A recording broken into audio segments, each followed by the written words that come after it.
evening, ladies and gentlemen. Welcome back to the Shadow and Sun Show, and welcome back to another Saturday Night Sci-Fi Shadow Chat. Today we've got my favorite human in the whole planet. That would be my son sitting next to me. It's been a while since he's joined us, and I thought, what better way than to talk about one of the things that we really dig a whole lot. And I was just telling him, back when I was just a wee lad, my mom bought me this book at a place called Gemco, if you guys remember. You guys are freaking quantum as hell. And this book, Deities and Demigods, TSR for AD&D, had a section in here called the Cthulhu Mythos. I'd never heard of it, didn't know what it was, but when I saw this picture I'm about to show, hopefully you guys can see it, it blew my freaking mind. It was just, for my 14-year-old little monkey brain, this picture of, which is probably the Dunwich Horror. It just blew me away. I'm like, classic Earl Otis artwork. And I was like, what the heck is this? I never heard of H.P. Lovecraft, never read any of his books. And actually, I take that back. I might have actually read one of his books, a book of short stories, had stories like A Color Out of Space, and a few others. I still actually have the book. And it talks about how he had created the Necronomicon when he was a young lad writing Arabian Nights stories. And then I read about the Necronomicon in the Deities and Demigods book. And I was just blown away by these just Godzilla-like massive monstrosities that flew through space and did all kinds of mischievous and downright evil things. And then, of course, there's, the greatest of them all, even though not really, Cthulhu himself. And this picture, again, I don't know if you guys can see it, but if you guys have a bigger, screen, that look in his eye is just, it just says it all to me. Just I absolutely. See. You showed the part where it says Cthulhu Mythos. I couldn't see the photo, or which photo you were talking about. Right here. Oh, okay. It's real. I don't know if you can see that look in his eye, but it's just... No, not really. It's just malevolent as all get out. And, of course, I had to go and read everything I could by H.P. Lovecraft, as well as August Derleth and a few others. And the whole concept just blew my mind, these alien things. Of course, by that time, I'd already read Chariots of the Gods and a lot of other UFO weird stuff that I tried to, learn about as a youngster. And it just all coalesced into some nightmare situation that, obviously it's not true, but were it true in my game world, it would just change everything. And it was really all about fear. Being able to elicit that emotion in my players, the most blood-curdling fear of things that were so completely unknown and unfathomable that I just absolutely had to include it in my D&D games. And then later on, I tried to incorporate it into my sci-fi games, which is a real challenge. And that's why, right. And that's why tonight we're going to talk about it.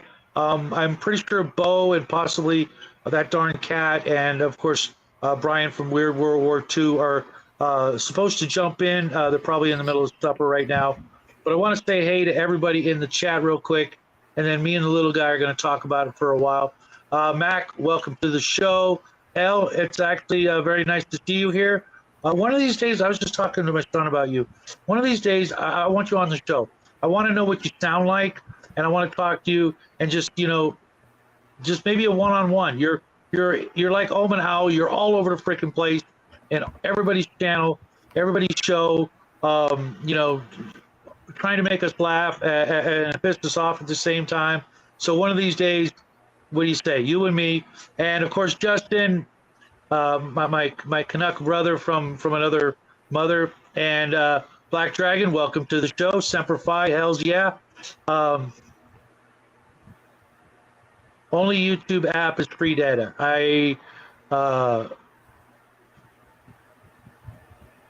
Okay, why does that picture look like what it looks like? I didn't draw it, but if you have the unearthed, you know what it looks like up close and personal, and it's just slimy and evil and creepy and malicious and malevolent and all that.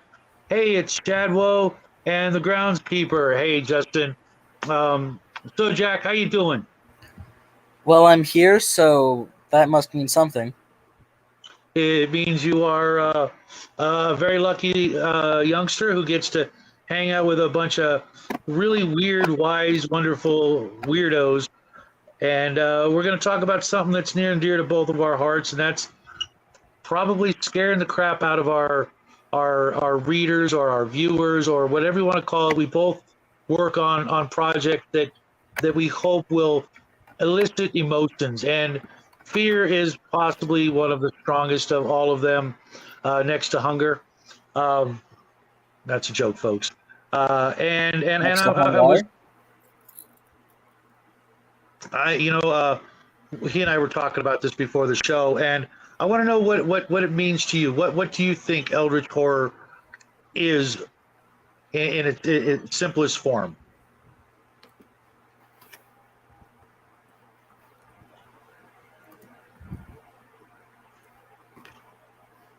You okay? You having technical difficulties down there? Who, me? Yeah, you. Yeah. No. Okay, because I asked you a question, monkey. Wait, you asked me a question? I most certainly did. Oh, say it again. I didn't quite hear it. Okay, in its simplest form, what does Eldritch horror mean to you? Oh, I thought we were going to wait to ask that question until more people got here. No, what the hell? It's you and me. You know, other folks you can show up, and I'll ask them the same damn question. Uh, Okay. and if it goes too long, I'll throw out the link there. Oh, you know what? Maybe that's the problem. Maybe I forgot to throw the link out there because I did. And I know Justin's gonna pop right in and start cracking some jokes, but I'm gonna give you first shot at it, buddy. Okay, Eldritch Horror is you said in simplest term, right? Yeah, Okay, so everybody in the audience will understand it. okay, Like so you Justin. know that movie, what was it? The one that it didn't get nominated for an Oscar, but it should have. What was it called? Xenophobia? Oh yeah, yeah, yeah. That word, but like more. Okay, for those of By the us, way, just so you know, in case like Connell or anyone else is watching, you are objectively wrong. That is the greatest horror movie. That is the greatest sci-fi movie. The greatest alien movie ever made, ever written. You agree with me that it's actually pretty good, and I'm so glad it's getting a sequel.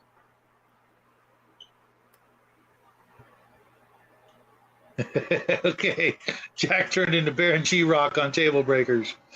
Okay.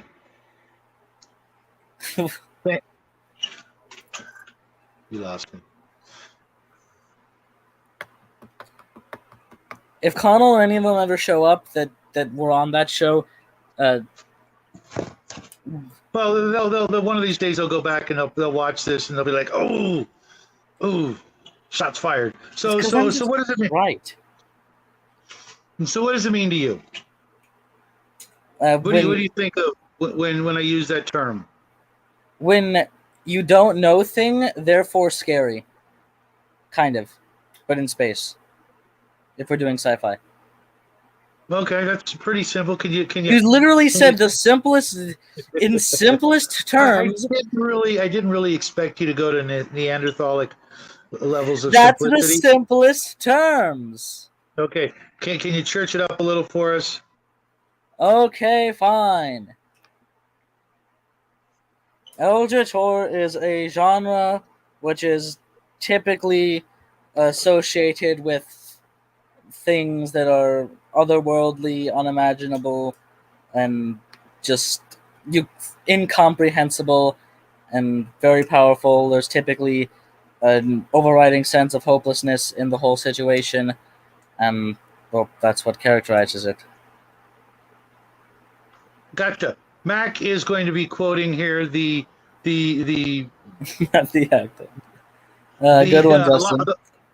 the line from H.P. Lovecraft's memoirs that explain it at least in his own words, the eldest and strongest emotion of mankind is fear, and the oldest and strangest kind of fear is the fear of the unknown.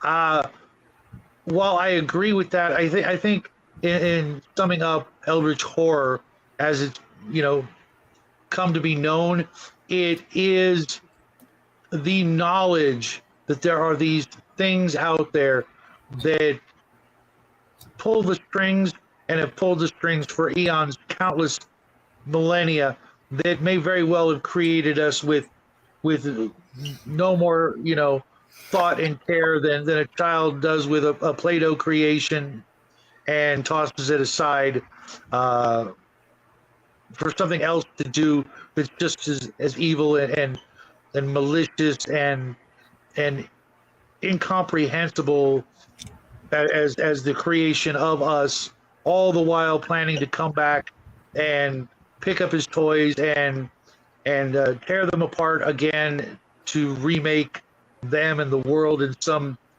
ghastly new vision.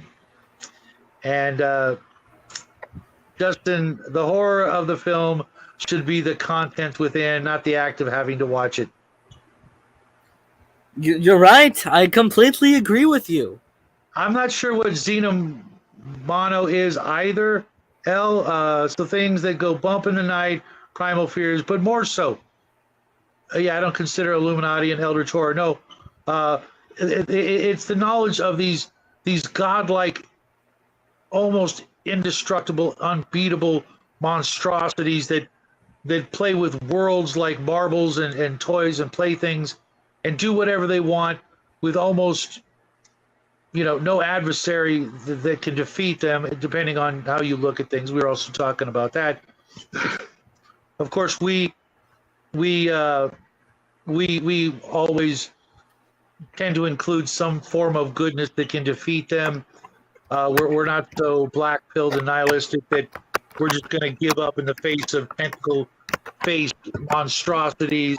Even if it means our own demise, we're still going to fight and be the big damn heroes and give Cthulhu a couple of these, right, bud? What if while you're fighting him, he shoots a laser beam at you and you become a woman?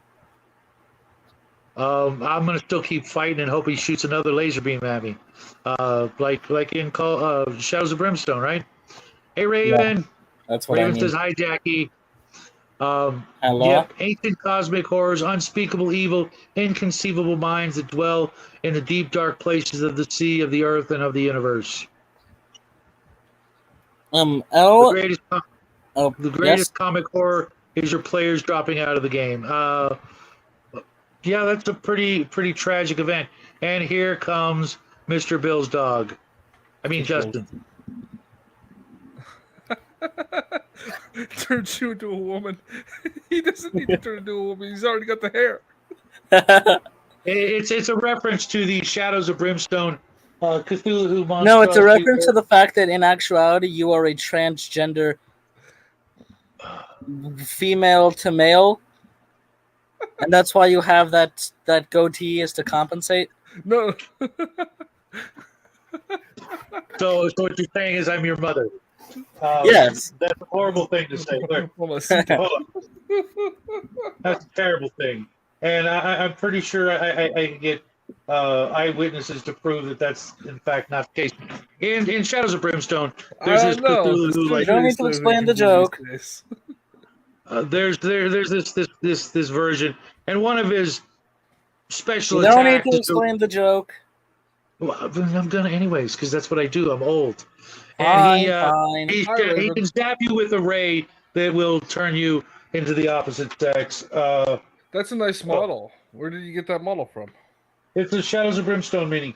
It was one of my favorite minis to paint of all time, and it's not cheap because you're paying for the cards and junk. But if you're a big fan of the whole Shadows of Brimstone, or even just having a Cthulhu monstrosity, that is one of the best. We've obviously got the Reaper version back there. It's a lot smaller than it should be. Well, it's more like an avatar as opposed to a, what would 28 millimeters times, several hundred feet, Cthulhu is supposed to be It'd like be 400 several feet hundred tall. feet.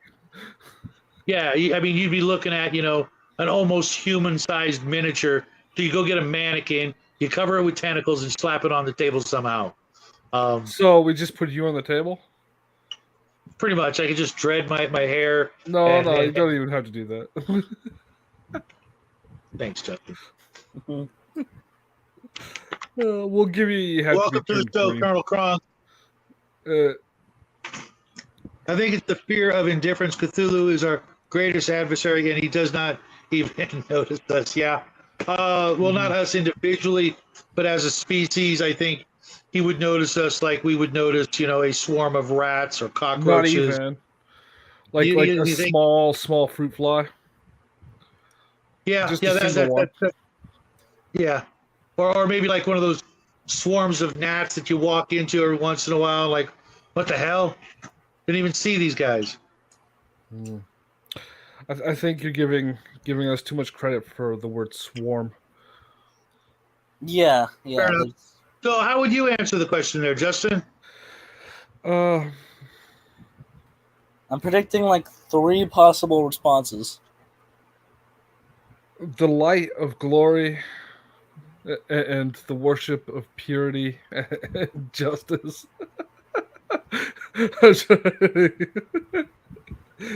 There is no greater essence than that of the Eldritch horror. No, it's just blind on difference, like indifference, like the chat said.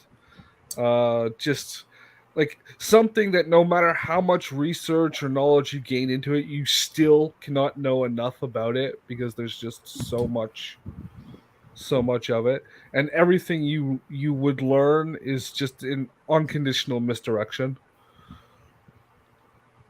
And for the most part, useless. Yeah. I mean, all the star fleet of future mankind would still be, nothing in nothing on its radar. It wouldn't. It would just, wave a hand and it would all be destroyed. Or maybe someday when we get to a technological level, we would be able to actually bother it or even destroy it. Because don't forget, something in the mythos says that we were able to banish Cthulhu with the help of the elder gods or what have you, and put Cthulhu, into slumber in the sunken city of R'lyeh. That's a lie. Cthulhu forgot we existed. We were such an Here comes Omen. Welcome to the show, Omen. Hello. We were such an insignificant waste of time. Cthulhu just forgot we were here. That's the real story. He's waiting till the 2024 election. I will get a bumper sticker that says, Cthulhu for president, just like every other, presidential election year. If you want, election year since the 60s. If you want, I can make that bumper sticker and you can buy it off of me. Or you know what? They already have it. It's been going on for years. It says "No Lives Matter." It has everything. Wow, that's freaking! Oh my God, that's great. Oh, if you look it up online, they definitely like the last. Oh, I think I first saw it in like 2012 or so. Cthulhu president. Why vote for a lesser evil? No. That's wrong. It's Cthulhu for president. Why vote for a greater evil? No. There is no evil that's greater than Cthulhu. I don't think Cthulhu is actually evil. Well, no. I mean, there's so much. How is there not something more evil? Just look at your average gay person. Oh my God, you're totally gonna get a freaking band off this platform, aren't you? You know what? His goal I is want to make 24 white vinyl window decal. All those years that you spent building up your channel just be wiped out in a day because of your son. So yeah. Hey, it's not son. It's groundskeeper. Isn't that only true when Shadow passes away? No. It's true until Shadow passes away. Then it's... Yeah. Don't put me in the ground yet. I still got more stuff to do. You're still shaking your head. I definitely want one of those stickers as well. I would put it on my window right here, so I can see it every day. That's right. But they have it every, Cthulhu foramerica.com. They already have the stuff out there. And Elle says Cthulhu is alive and well at Lucasfilms, ruining Star Wars. Yeah.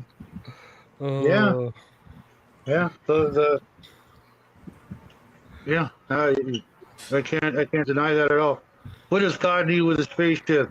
That is quite the dog whistle there.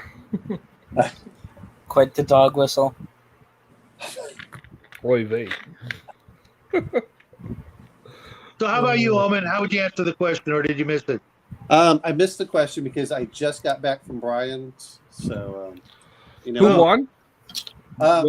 Who won is his phone ran out of video memory, so he had to download it, and so we took a break while he was downloading, and then we just never got back to the game. So back to Monday is when we'll restart it. It's not looking pretty, but at least. So one ninja's heavily wounded, one is lightly wounded. I've lost several of my scouts, a couple of monkeys, and so yes, it's interesting. One of my feeds is just wreaking havoc on him, and I think I can take out all the deep ones, but I'm not so sure in how many of my pygmies will survive. And all I can think is if any of you have watched the movie Zulu, is I want to have the instead of Zulu, I just go boo boo. So hey, want to hear a Cthulhu joke? Never mind, it's an old one. Oh. All right, so what was the question there, Shadow? What was the question? Well, what do you think of, or what does Eldritch horror mean to you? Eldritch horror, and maybe I'm just thinking of a couple of games, but there's like Cthulhu Tech. For me, most of the time, what I think of is the, Mutant Chronicles to me would fit right up there with that Eldritch horror. Yep. I really do feel when it comes into it it's a corruption that's seeping in. The populace is getting corrupted, but it's not. I don't know. All the time they talk about overarching evil and like there's big fights, but in most get in here, Bo.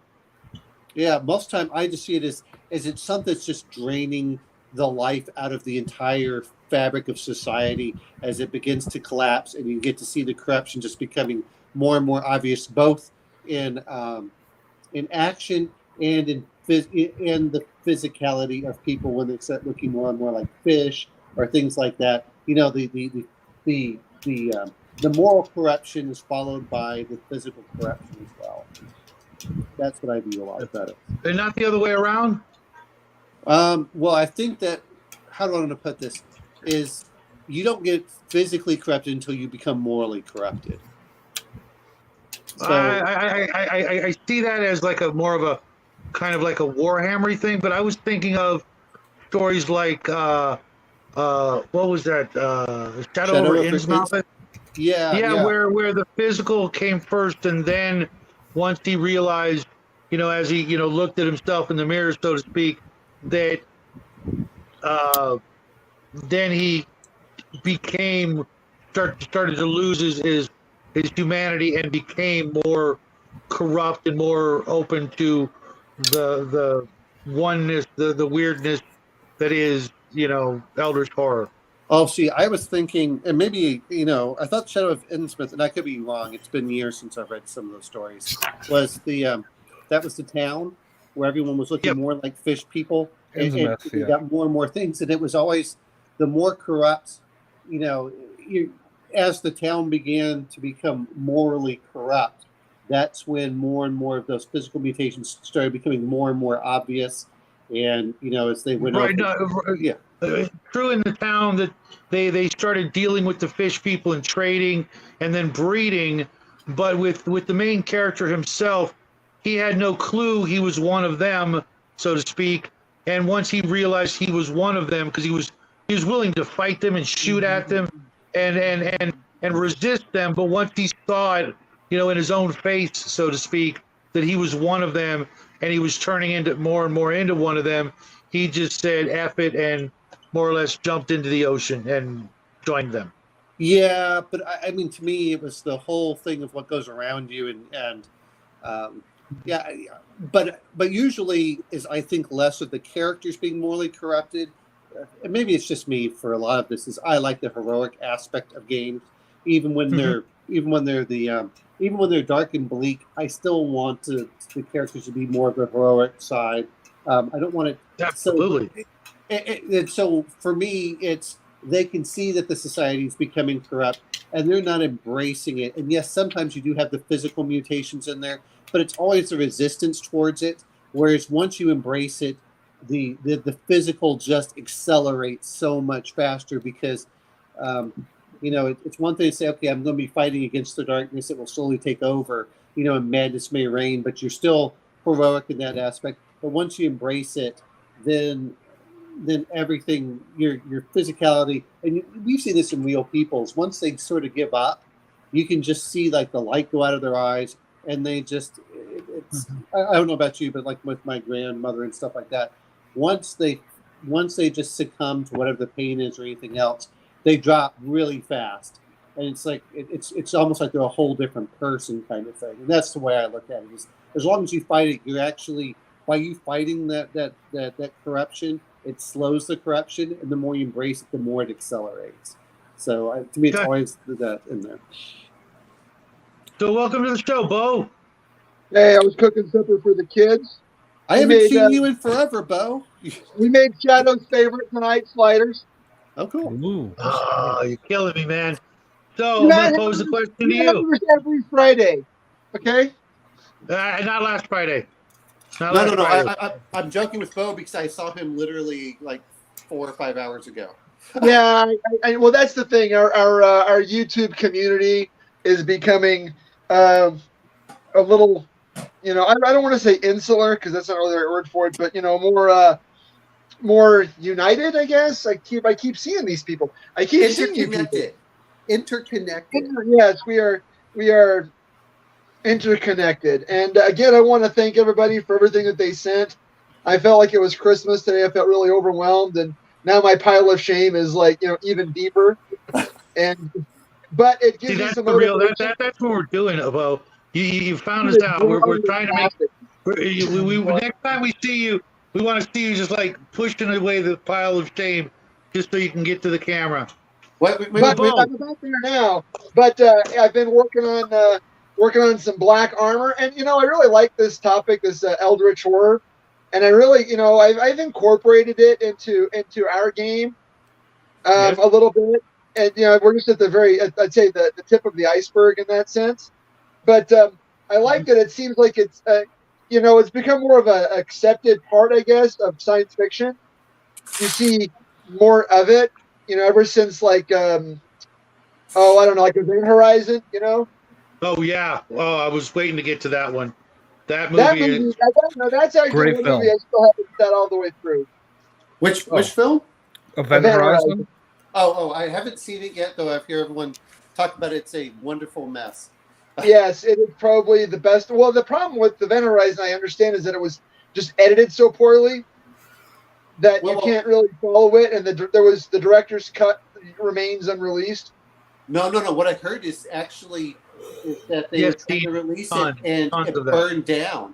The film burned up, so they can't ever do it. Yeah, that happened because they don't have the footage. Master. So yeah, there's no master, is what you're saying.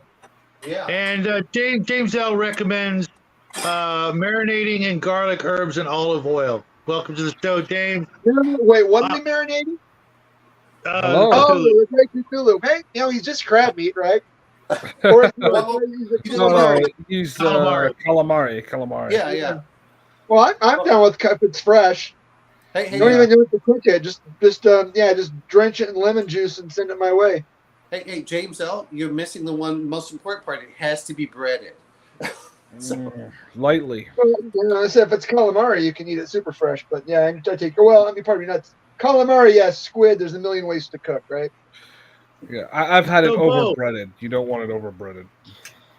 Sir? Bo, what do you think when you think Eldritch horror? Well, If you were going to try to explain it to a complete newbie, Eldritch horror is a matter of, if you're going by straight Cthulhu mythos, it needs to be unknowing and unknowable, right? Yep. To the great old ones, they're not evil.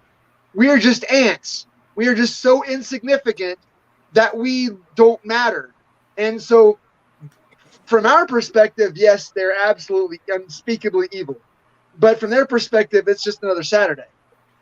What I want to say, if I was running a real Eldritch horror game, is don't get too attached to your characters.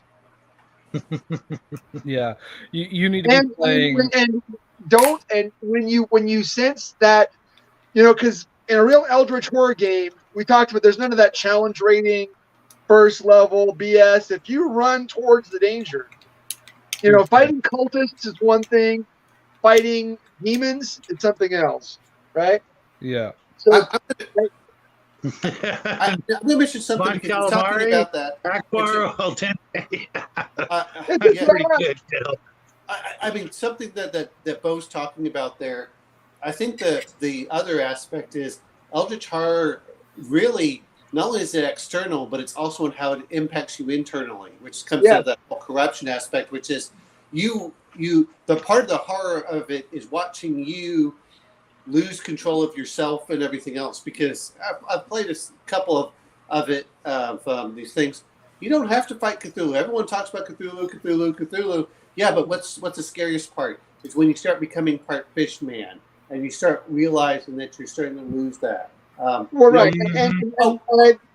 Okay, for an Eldritch horror game, the effects of the influence from whatever that evil is should be cumulative and insidious.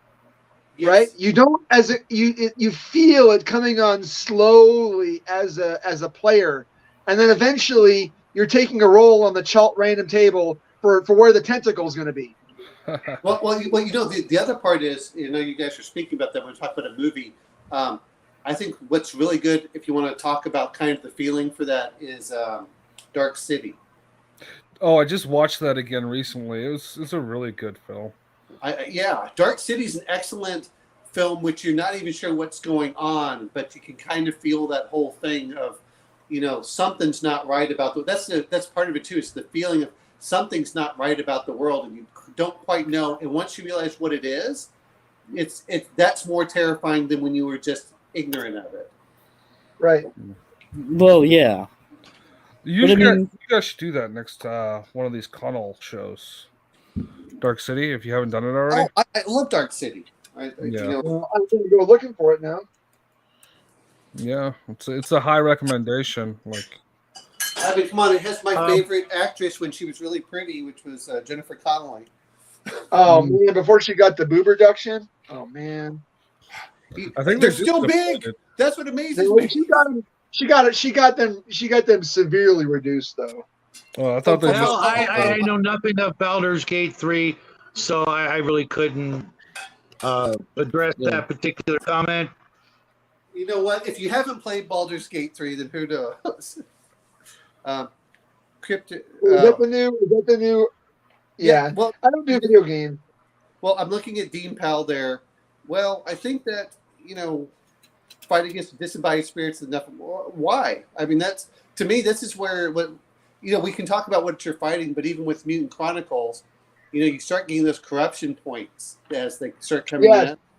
And the same thing with 40K. Yeah, you're fighting the big monsters, but as you get more and more corruption points, it's making you both more powerful and much more.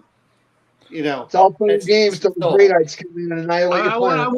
I wanted to turn attention to Deep Powell's comment here. The first part, I like Eldritch horror, but every time I run horror, it turns into cryptidology or the fight against disembodied spirits of the Nephilim. I like heroics. From PCs, too much to run Eldritch Horror.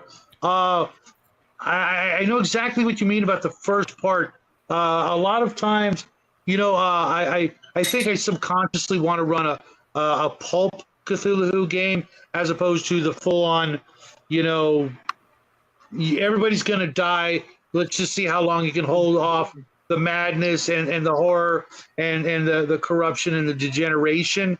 Maybe if you start with pulp Cthulhu and slowly work your way into actual horror, because once the PCs, the players, excuse me, have developed an affection and get attached to those characters, then you can start showing them the horror. After a 2-year-long campaign, you can start, reaching in and giving them the fear of losing this character that they maybe have, grown attached to.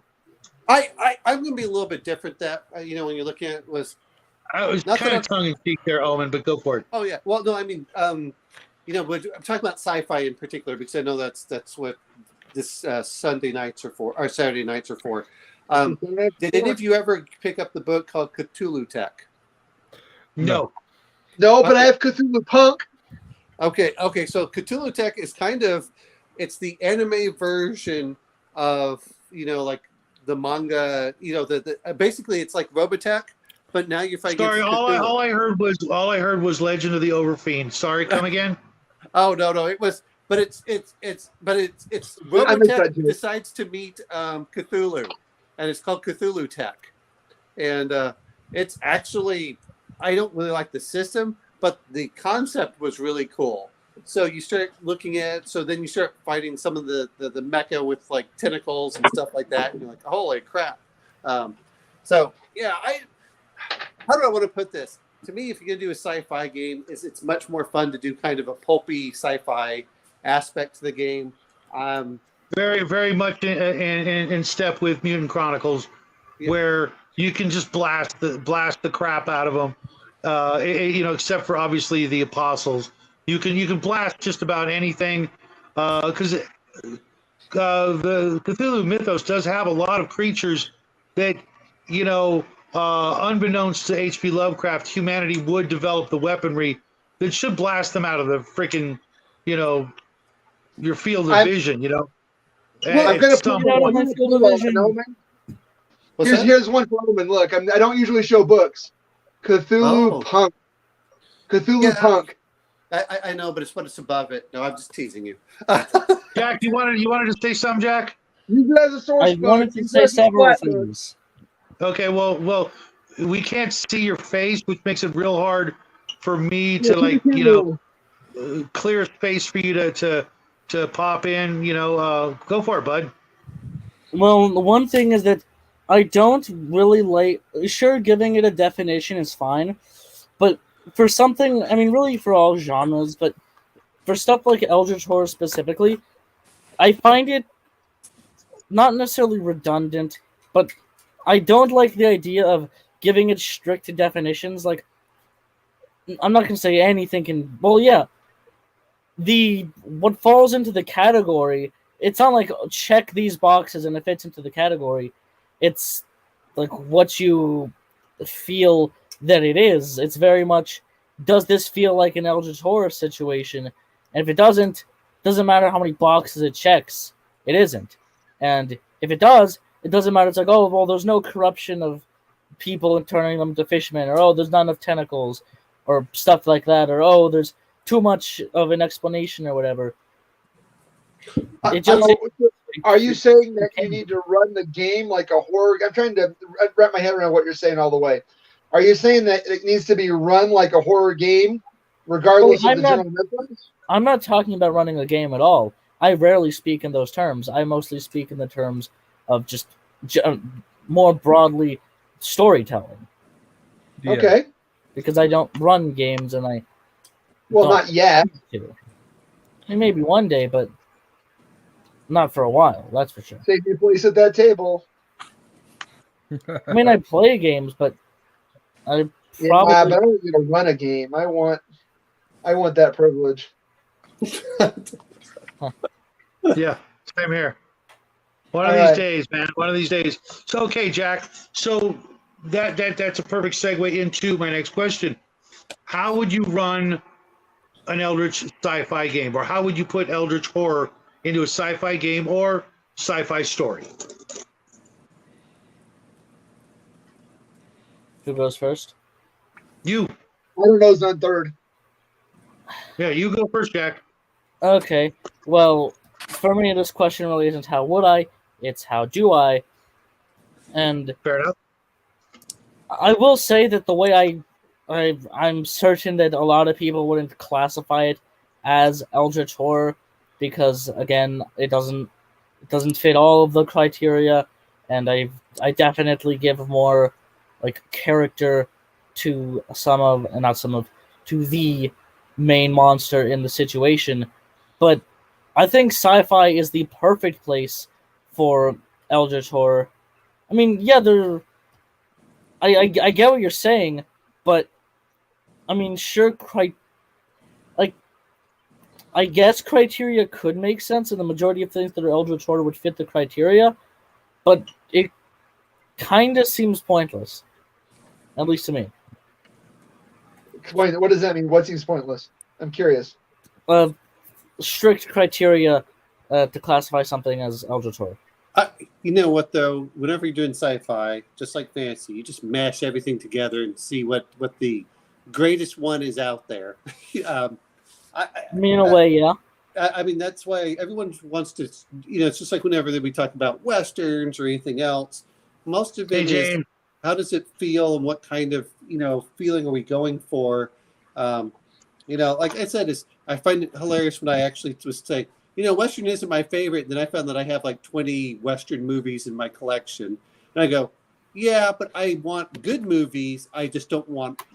Good movie is a good movie, whether it's a Western or sci-fi or anything else. I think that's sometimes what people are looking at. And you can work with it. The whole thing, when we talk about Eldritch and looking at this is the fears are lessened by complacency of technological advancements, making everything easier is what Elle says. No, actually what it does is makes people more dependent on technology. And because they're more dependent, that actually makes, when you take that away, it actually makes them more vulnerable. And a perfect example in our own lives is when the power goes out and how people freak out. Whereas, 100 years ago, people just kind of shrugged like, oh, well, there's no real power. We just go out here and we do this. Or Gen Zers not being able to go 3 blocks without GPS. Actually, no. The problem was with the Gen Zers freaking out over, and it's the millennials freaking out over the fact they couldn't cook. What am I going to do when all my restaurants are closed down? Like, cook? Well, how do I do that? I was waiting for somebody. Jack's answer here. I want to hear the rest of Jack's response before we get to everybody else's. Yeah. Also, about that last comment, it's my generation they don't freak out when like they don't have a GPS or when they don't have like restaurants or whatever. They freak out when they can't get their hormone injections. I swear to God, I'm going to come downstairs and I'm going to strangle you. Let's keep it on topic. I was just answering that one. The groundskeeper is trying to get you banned so you can take over the channel. Exactly. Hey, I'm still on Rumble, man. Still on Rumble. He's got the password to that one. But I think whenever we're starting to look at these things, everyone's talking about this was Lovecraftian, that was Lovecraftian. Lovecraftian to me is whenever we talk about Eldritch horror, it's always about personal corruption. There always has to be corruption in there and insanity. That's why when I'm seeing James talk about, the first movie was Lovecraftian, I don't get that feeling. Maybe it's because in the books, it was always about that personal horror, not about the monsters. Well, that was I totally get where James... Go ahead, Jack.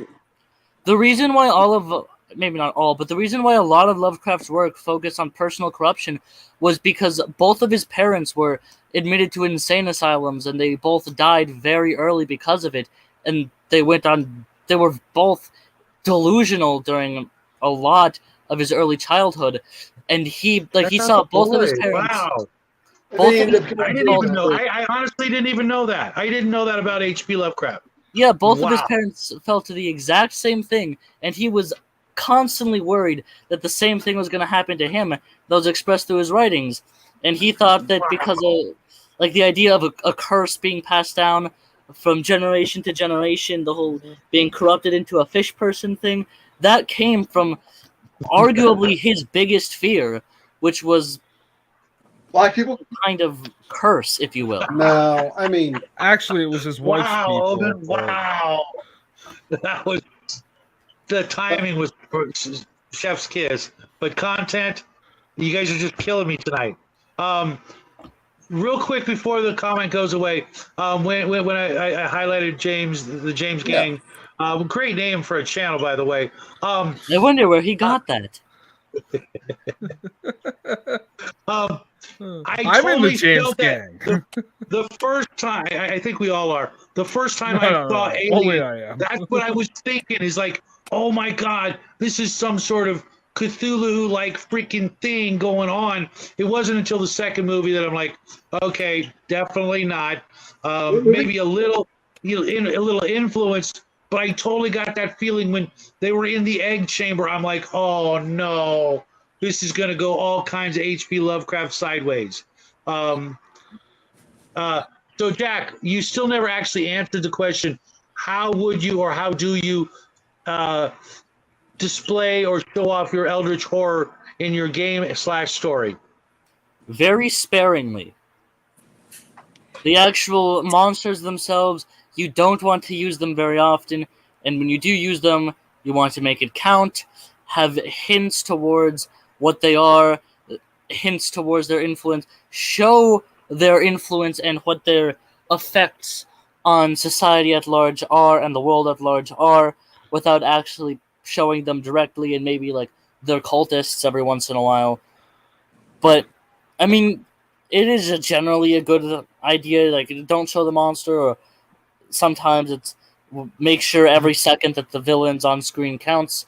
But there needs to be like build. I guess this is more broadly speaking, but when you're doing Eldritch horror, there needs to be build up, and what it's building up to needs to be good. I might also add to that. For the most of the time, when you're going against a monster, your players shouldn't be aware it's a monster until halfway or 2/3 into the fight, when the robe gets pulled aside and something not human is revealed. I don't know. I mean, I've been playing HP. Oh, I've been playing.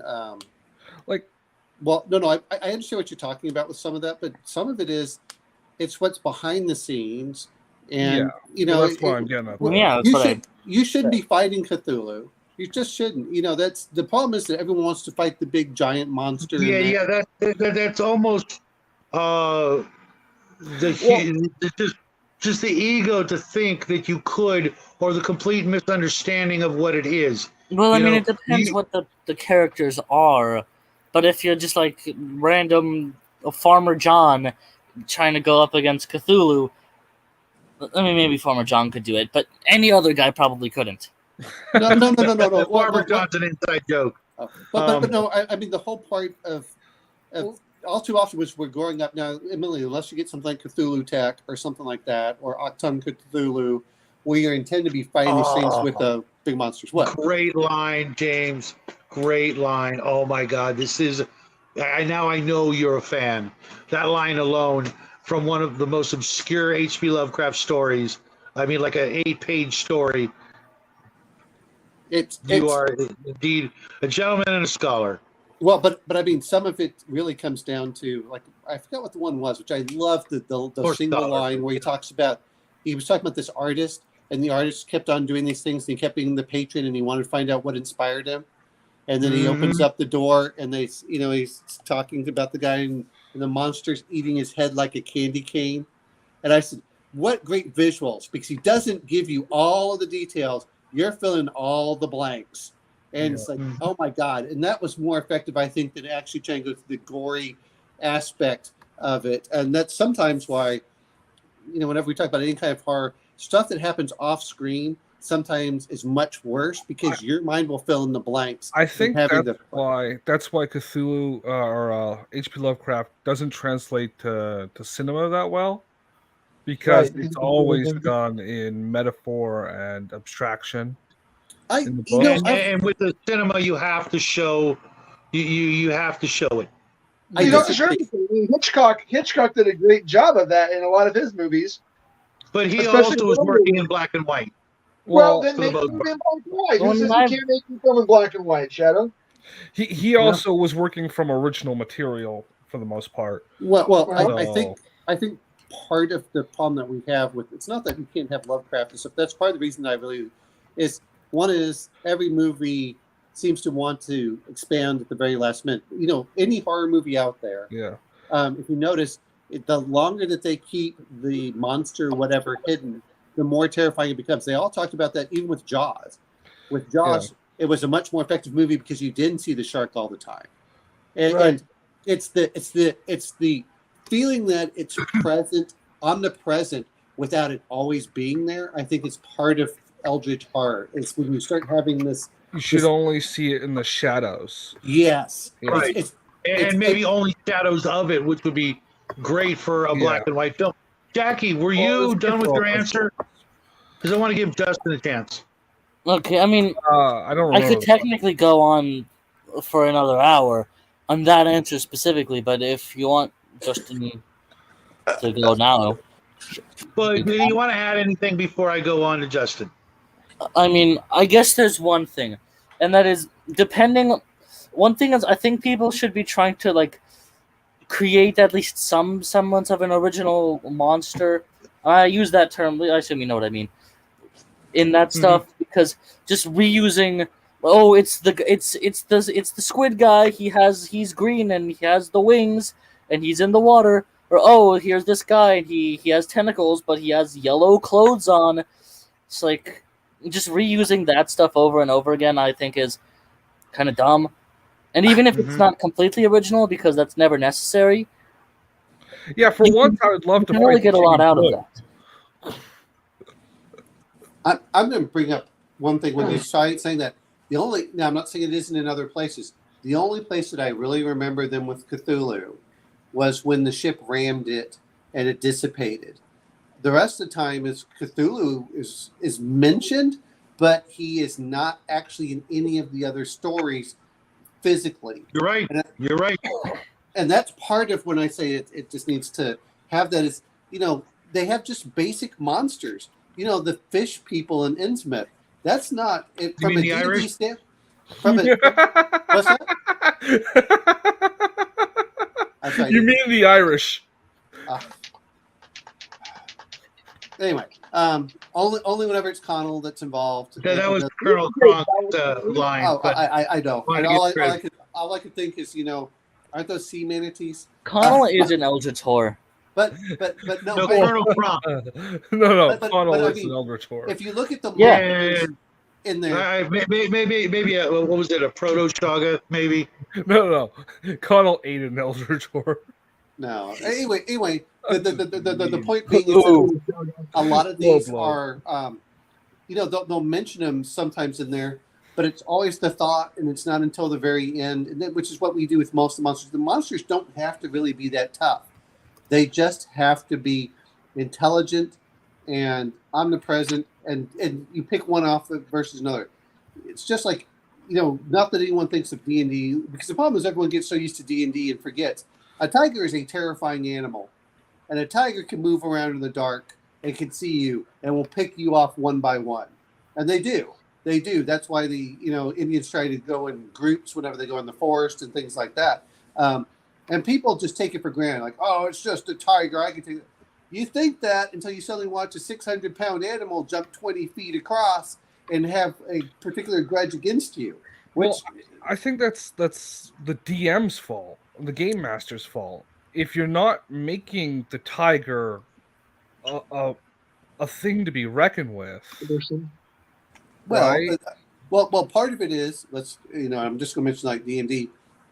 The players are fighting giants, which are much larger than this. So, of course, they're low-level monsters. But in Call of Cthulhu, you're not a high level. You aren't. You can be taken out very quickly by just about anything. And so, you get a machine gun with cultists. I don't know, Justin, did you ever watch Friday the 13th, the series? The TV series years ago. Okay. Do you remember the Canadian one show? Well, did you see the one where they had the the cultist hunters that were being hunted by the demon? No. So You know, that was, yeah, I remember that. It was a wonderful show where a man named Jack Marshak played Jack Marshak. Yeah. but no, there was the point where there was a family. It was the father, the daughter, and the son, and they were meeting. The main group was still interacting with them, but they'd gone around killing the cultists, and the cultists had summoned this demon to attack them, and they were trying to figure out how to stop it. And only at the end do you find out that sorry to spoil it, but it's been 30 years. Did you find out the guy's daughter was the one that had summoned it, and because she hated her father? And, it's things like this that are kind of what's going in there. I remember that episode of Buffy the Vampire Slayer.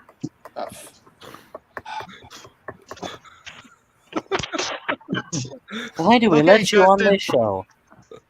That would be me. We're talking about an Eldritch horror here. I had to bring one up.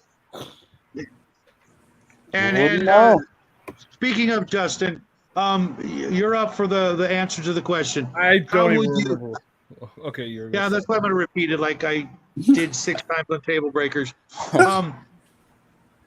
How would you or how do you use Eldritch horror in a sci-fi game? I'm guessing you probably don't or haven't. So how would you? Yeah, how would I? Subtly, right? I probably wouldn't even tell the party it is an Eldritch game. I'd let those influences come in quietly over time. Like I'd tell the party we're going to play an urban fantasy set in a time period, and then have those things slowly crop up, like season 1 of True Detective came up recently. The detectives that they think that's a normal murder, but have at the end of that series it be actually happening. Like the Paradox Files? I don't know what that is. It's not real. Okay. Yeah. That's how I'd do it. I'd have it come in very quietly and build up, and then, oh shit, this stuff we've been interacting with is actual. Yeah. I can't hear you, Shadow. Yeah, you're muted. I said, how about you, Bo? No spoilers for the game. No spoilers for the game.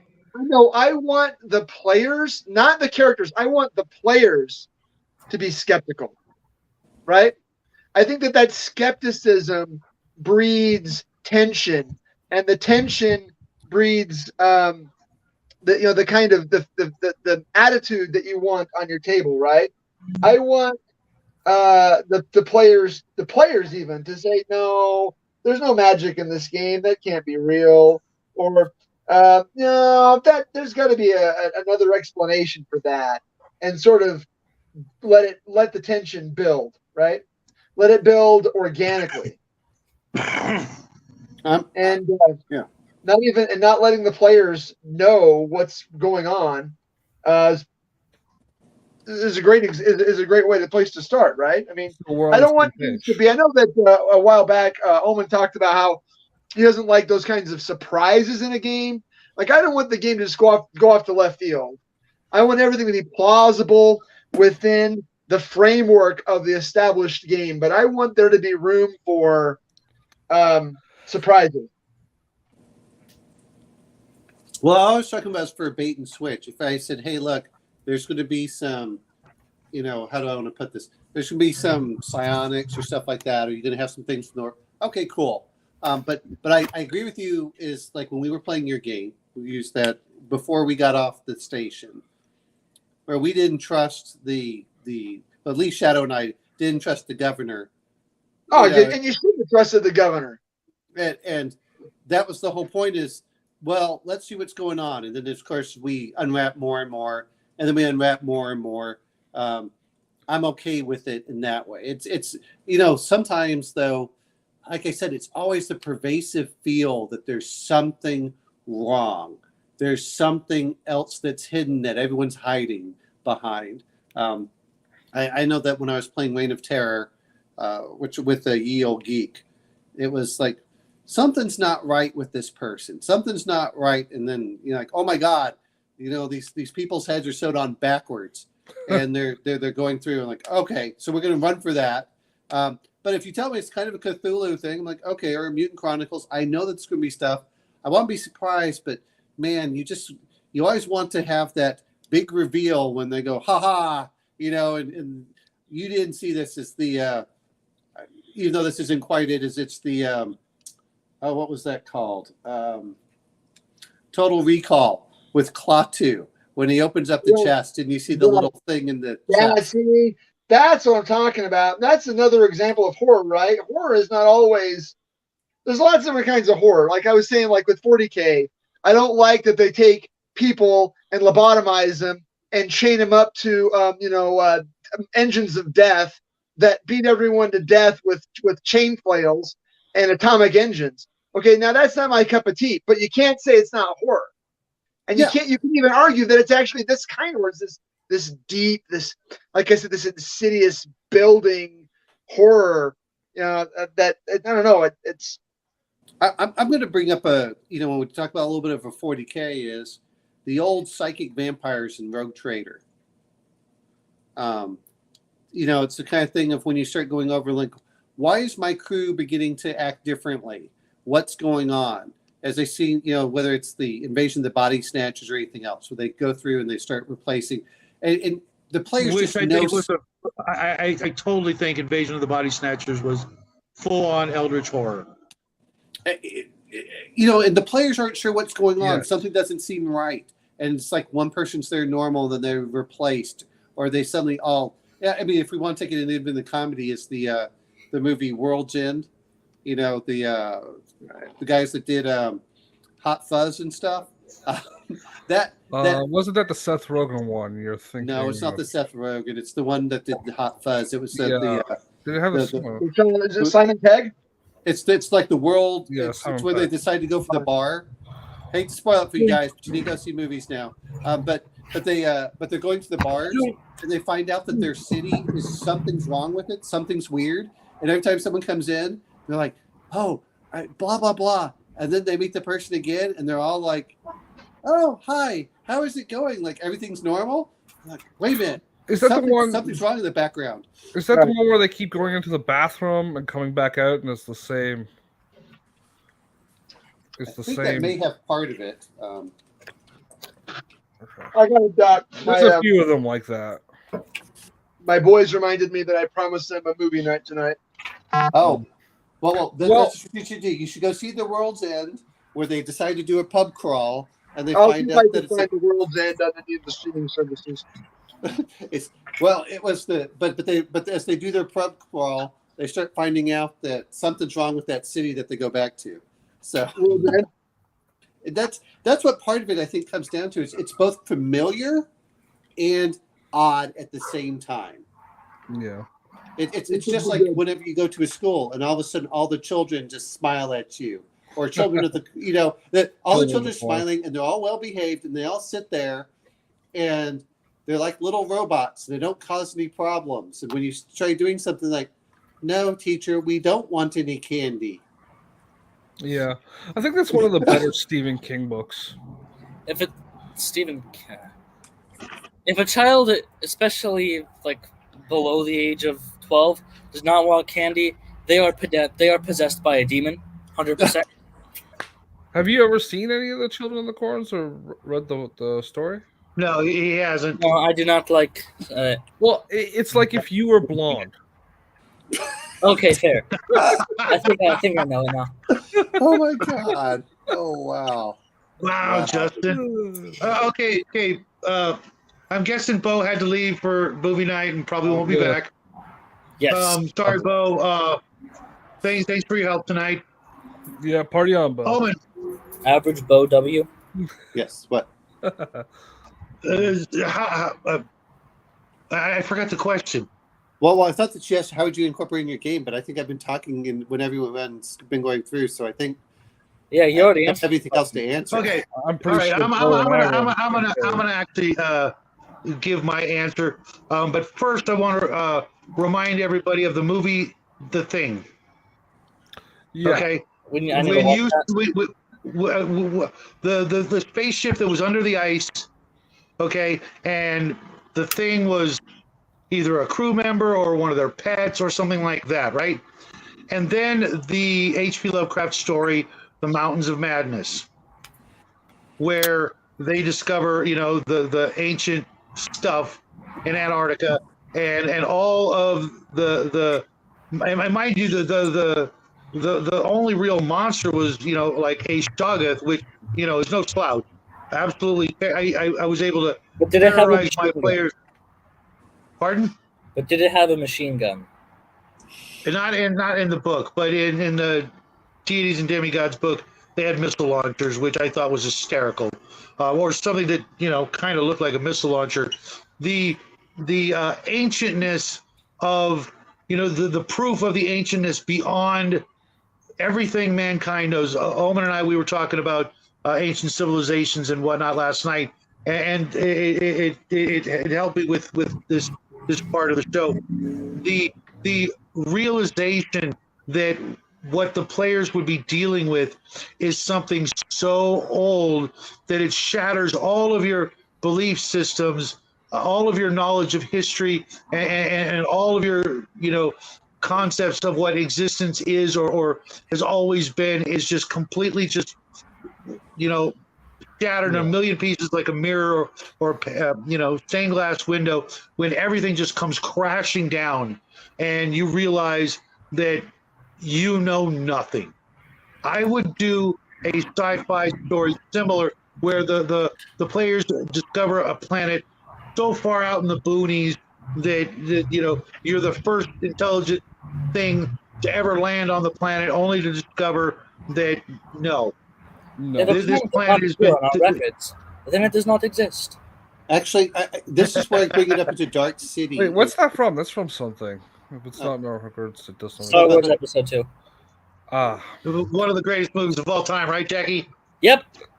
Okay, no, but I mean, Shadows, you might enjoy Dark City because it has a lot of the same feeling where you're like, and it does shatter your whole belief system. I love the moment in the subway. Oh yeah! I love that moment. Okay, yeah. Well, we don't want to get too much into it, but something's wrong at the very beginning of the movie, but you're not sure what it is, and there's something just off. Yes. I think it's got one of the best solo RPG openings ever. If you're doing like a one-person campaign, it's got the best technique of opening you could ever do for running a game. And you encounter someone that knows more than you do, but everyone thinks they're insane. That was one of the great things that's in there. It's like, no, this is an insane person. You go in like, they're not insane. The problem is that they realize the truth and they can't take it anymore. It's the perfect version of a paranoid Gandalf, or like that kind of NPC that leaves you in a dark paranoia-based system. Mm-hmm. Perfect. If you are going to do this kind of game, watch that movie and take a F ton of notes. Children of the Corn level of notes. That's something we'll have to bring up. That's tunnels. But it's a great. But there's sci-fi does it, I think, very well a lot of times. The other part is, we're talking about on a different planet. It can work in the ship too, which is what part of it comes down to. That's why I like those movies and Invasion of the Body Snatchers. The players going, exploring the ancient ruins and deciphering, whatever they can to understand just how old this place is and what, eventually befell their civilization. Maybe even describing how it was a, trans-universal, empire that just spanned thousands of stars, and then, letting them know what, destroyed it, and maybe even what destroyed that civilization is still lurking on that planet after millions of years, just waiting for a way off the planet, and here come the players traipsing along, and something infects the one of the party members, like in The Thing, and then slowly but surely they're like, we got to get out of here. And then they escape, and then slowly but surely the crew starts either disappearing or something like that, to where you kind of get left with that Ripley being the last survivor of this horrible thing. And what do? Do you self-destruct the ship and try to take it out, or do you sit like Kurt Russell and I forget the other actor's name at the end of the movie, just eyeballing each other, going, make a move. Who's going to blink first, kind of thing. That would be more or less one of my ideal versions of throwing Eldritch Horror into a sci-fi game. Now, I want to go a little deeper. What would be your I hate to quote Ghostbusters. No, I don't.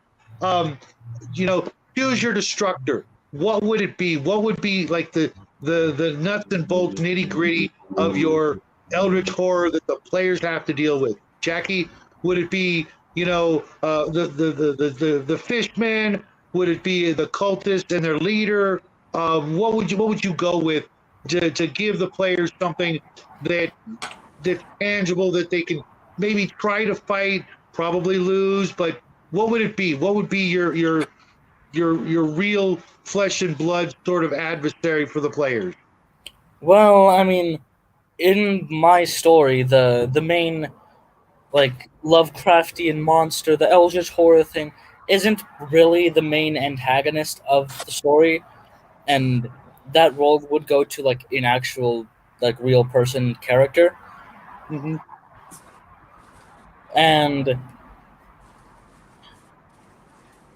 But if there would be, of course, or not, there is of course a tier list, if you will, of strength and stuff, of this is at the bottom, this is at the top. But I mean, because what it is a nation, and it's heavily inspired by No Man's Sky and stuff like that with their Sentinel drones, it would be, at least in my situation, at the very bottom, it would be sort of drones and machines that go around doing whatever task they were assigned. Oftentimes it is to kill or capture a certain individual, and at the highest rank it would be the head of the cult of whatever this thing is.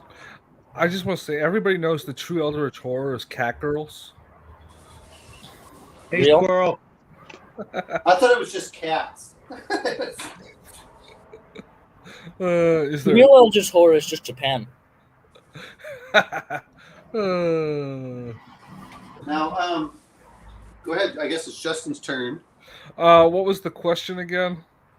What would be your destructor? What would be the form that you would allow the players to fight, more or less? What would be your entry level monsters that they would have to deal with, or thing? Oh, you want to go back, Jack? Yes. Can I say something that I think it's hey cats?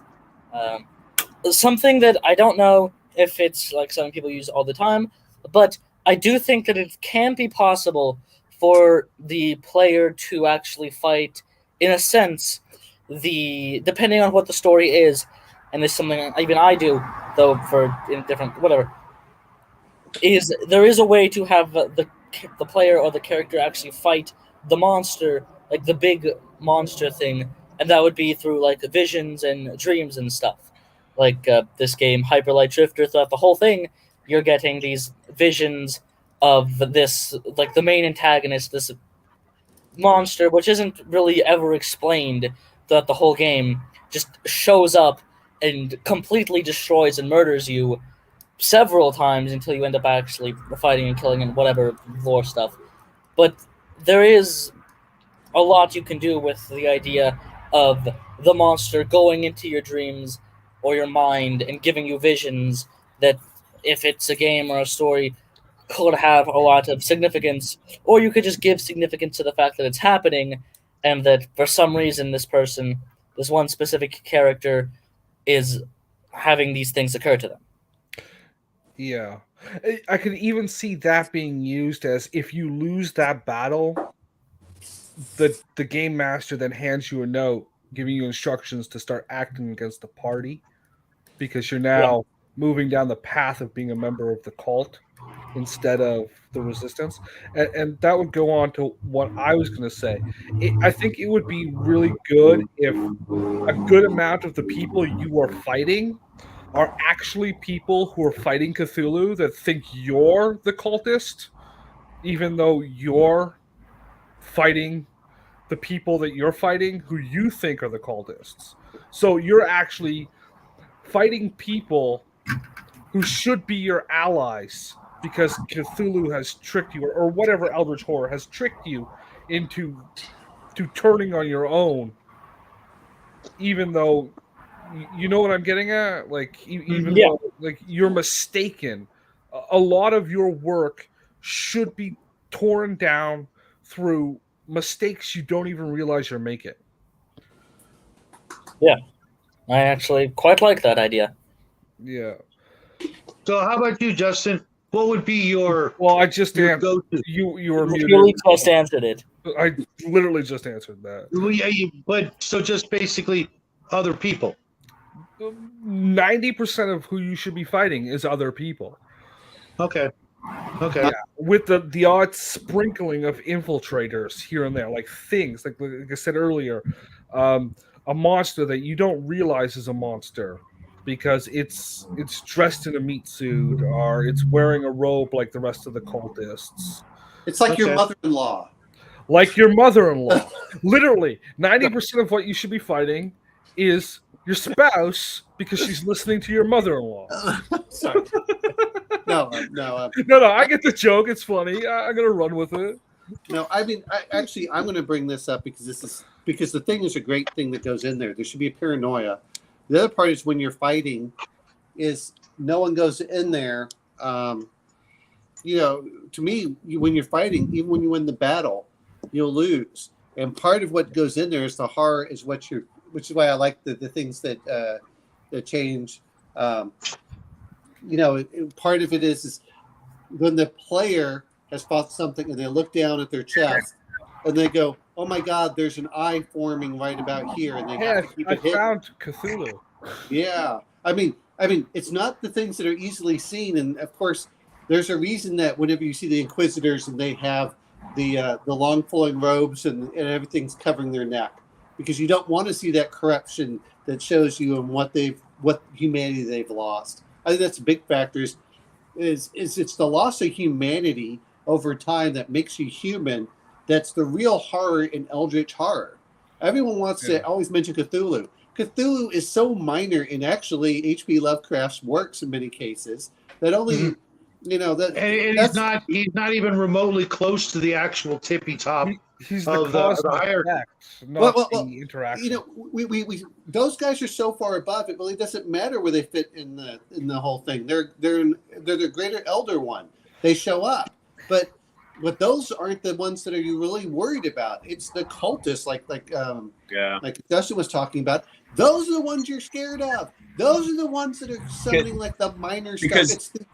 It's the betrayal. It's the betrayal of humanity. It's like they've completely gone. Well, there's no humanity. They've been corrupted, and that's why I said 90% of like the good majority. I'm like the 90% is hyperbolic, but the majority of your interaction should actually be you undoing other people trying to defeat the enemy because you don't even realize, right? Well, it should be friendly fire most of the time. Well, so a good example is not even that, because we were playing VO Geek was Forget Me Not.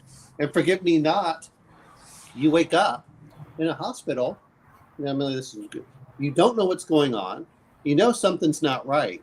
And you're trying to figure out what's going on. And as over time, you start realizing that there's little things crawling underneath your skin every time you eat. And you know that you're being eaten from the inside out. And in most cases, you're just trying to figure out, am I going to survive? Or in some cases, you figure you're going to die. Okay, I know I'm going to die.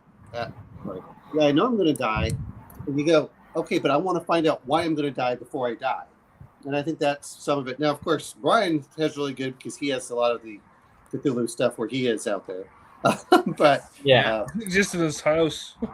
I know. I was. So the big Cthulhu, I should say, the big mythos is Azeroth. He is everything. He is the chaos that is creation, and like it's his machinations, his thought is reality. And that's the big guy, the big entity in the mythos. Azathoth? Yeah. Isn't he like completely retarded? Yeah, he's the blind idiot god, though. I think he's more of a sort of a product of H.P. Lovecraft's just philosophy? frustration and his whole philosophy summed up into one entity that can't even understand its own existence, let alone care, but yet somehow it's at the center of the universe. Yeah, he's beyond human comprehension and thought, and that's the one cool thing about Lovecraft.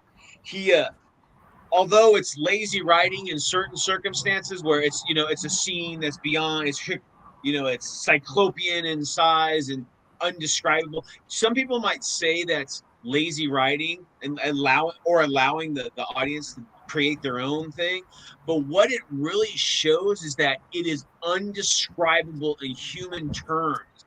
And the thought of that we can't grasp something and break it apart and figure out how it works or whatever is like so alien to us that it's frightening, because it's something that we cannot understand at all in any way, and it's frightening. But that is at the very essence of Eldritch horror. Is everything is so beyond, but yet we have language and we can put into words excuse me, to some extent to try to relay the message, because all of Lovecraft's work seemed to be like a message to the reader that this is the best I can do to get the word out that this thing is coming, or this event is coming, or these creatures are coming. Try to spread the word. I know you're It's not going to unfinished. believe me. The story is unfinished. It draws you into the conspiracy. Do you just toss these ravings of a madman into the dumpster and go about your life and never worry about it, or do you get involved? Do you try to bring the word out to humanity that the King in Yellow is coming, or what have you? That But we it's like when we walk down the street and we see that muttering, homeless guy talking about whatever, we dismiss it. Maybe they know something that we don't. But it's like we watch those movies. You're like, listen to that guy. What the fuck's wrong with people? That's us, man. We might see these people trying to convey these things, these warnings, but it's designed that way. Our minds are, I guess, we dismiss it because it's so fucking fanciful and crazy or whatever, and these people are so beaten down and unhuman because of their stature. Maybe that's because of the events that have partaken. the weight of the knowledge, the weight of the truth. You become a drunk, guy. You become one of those zombies in fucking Philadelphia on the street, bent over.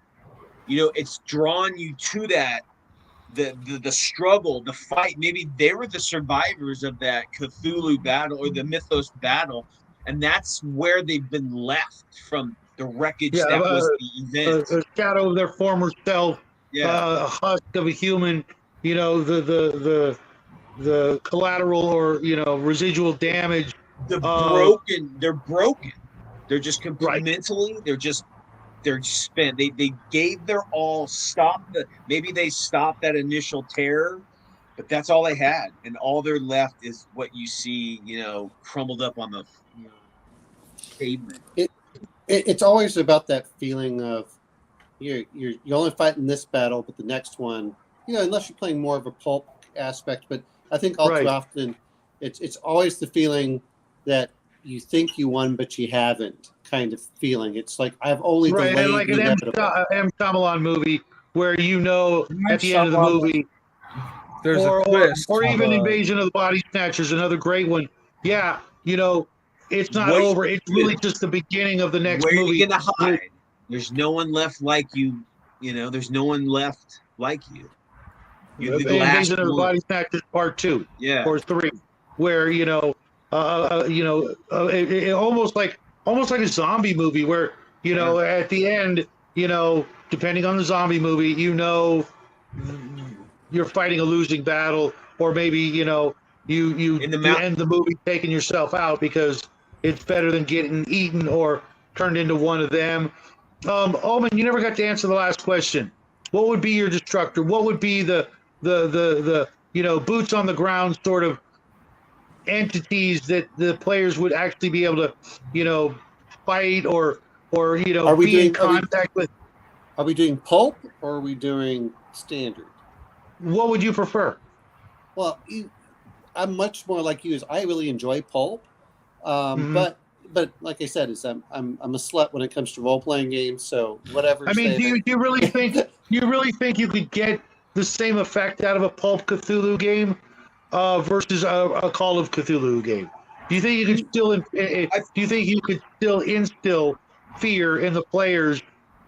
In any manner, any semblance of actual fear, like you can potentially in a regular Call of Cthulhu game. Well, it's two different things in there in certain cases because Mhm. pulp Right. has pulp is more of an Indiana Jones style.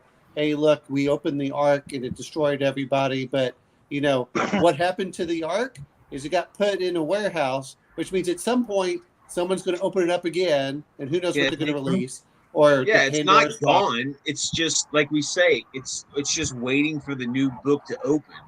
It's the So new chapter. What's next? some of it is I want to play fun all the time, but I also like, to be fair, you don't always have to, pulp is the high action, you're survivable, Yeah. you're still surviving in there, and it's an Indiana Jones style, but you still have that feeling with the Raiders of the Lost Ark that there's, Or the Mummy. Yeah, well, the Mummy's a good one in there. It's still the feeling that it's not over. That's the big thing I think with Eldritch horror, and you can see no matter what you do, it's surrounding you, and you're like, and the players are always going to feel it. It's the next battle to fight. You're not just if you're going to do a Cthulhu game, depending on what goes on in most cases, you're going to follow maybe a long campaign, and when you're done, if your character's not insane, they might retire, and that's when they're never seen again. You're doing the pulp one. It's kind of, hey, we're going to do a serial for the next season. For the next one, you're like, yeah, bam, bam, bam, Yeah. Pulp Mhm. would be like a physical response to the terror, right? Yes. Fuel 45s, a baseball bat to the head. So more than likely you're going to be fighting cultists and like low level creatures, because that's the level of pulp. It's usually an individual or a couple individuals. They're Or the not Fishmen, high. They're the not deep magic. ones. Yeah, it'd be like a lower tier, servitor kind of race that you're fighting against, and their cult, lackeys. That's a cult because you can stop that. You can blow away, a deep one. You can burn out, one of Nyarlathotep's fucking cult. But any bigger than that, that's where you need to get the mystics, and they know they're dead. It's just they're doing what they have to do to stop what's happening now. But you just can't. You're not going to win because even the mythos doesn't give a shit about humanity. It's just them. It's us moving through whatever they decide to do. You know what I mean? The part of the problem I think with a lot of people with think of Cthulhu is it's a malignant intelligence seeking to wipe out humanity. When in reality, it's just you're literal, like someone said, I guess it was Bo, you're literal ants. You're just in the way. They don't even think about it. If they destroy a whole city, it's not a huge deal. If they don't, Cthulhu. The great thing about Cthulhu is he doesn't care about his cultists. That's the problem. I think all too often is people try personifying. Oh, they're going to listen to us. I wouldn't be surprised if Cthulhu didn't even know his cultists existed. that's exactly the point. Yeah. Is well, if you actually read the stuff, he doesn't care one way or the other. It's everyone talks about the malignant intelligence. The reality of it is, it's an apathetic intelligence that just Right. You know, I think that's a modern cope with the mythos is that we have to believe that the cultists are actively working for, and not just a bunch of Blindly idiots follow. thinking that they're gonna somehow get power if they bring Well, Cthulhu back. the perfect They're just example. gonna get wiped out too. Yeah, I mean, the perfect example, because, Shadow, you're Christian. Think of it this way. Why would anybody back the devil? Why? Because if you follow the tenets that even, Satan rules the world, the apocalypse will happen, but Christ, he always comes down and defeats the devil. So why the fuck would you ever put in with evil? Because if God, and then this is me being who I am, if God exists and heaven exists, right? What the fuck? You're going to burn in hell forever or whatever it is instead of ascending to something wonderful. Why would you ever back that evil? Why? Because you're because of doubt. greedy degenerates. Because of doubt. The people that fall for that doubt the actual like the tenets of the Bible. They doubt that. They assume that that's propaganda, and they doubt that that's actually what's going to happen. And they're willing to back someone who's more tangible and more willing to give them rewards here right now to prove their power versus faith in a greater power, but only after death. That doesn't even, but what you just said makes no sense, because think about what you just said. They believe in the power now, right, on earth, and they can get this, but they know that if the devil exists, so does God. No, but So what I said also though was what they're I also backing said the though was losing team. they doubt the written word of the Bible being the actual truth, and believe that maybe that's just propaganda for one side over the other. I'm going to bring up the other part, which is It's not even just that, though. It's that the vast majority of people who subscribe to that kind of ideology nowadays don't actually believe it, and they only do so because going down that path gives them temporary, meaningless pleasures that they so desire because of their deplorableness and their degeneracy, that they see it as like they see it the opposite. Why would you deny yourself such things? It's not like you're going to get anything else. And then, because again they're prideful, they then use such symbolism and such ideology to mock those who isn't that pride that you're talking about right now? You are saying that the truth, that it's true and everything. Isn't that a bit prideful? I mean, I'm not trying to get into I'm going to be a little bit different on this. To do your faith, but I'm just saying it's almost like you may have also been duped in thinking that I follow these tenets and I'm rewarded. Because I'm going to bring up the mythos people are the same way. Well, it's less of a reward and more of forgiveness, because but that's a reward. That's a personal reward for you for doing the right thing. Maybe the mythos is doing that kind of manipulation as well. It's if you look at a lot of the modern Satanists, not getting too much on it, it's meant as a mockery of Christianity.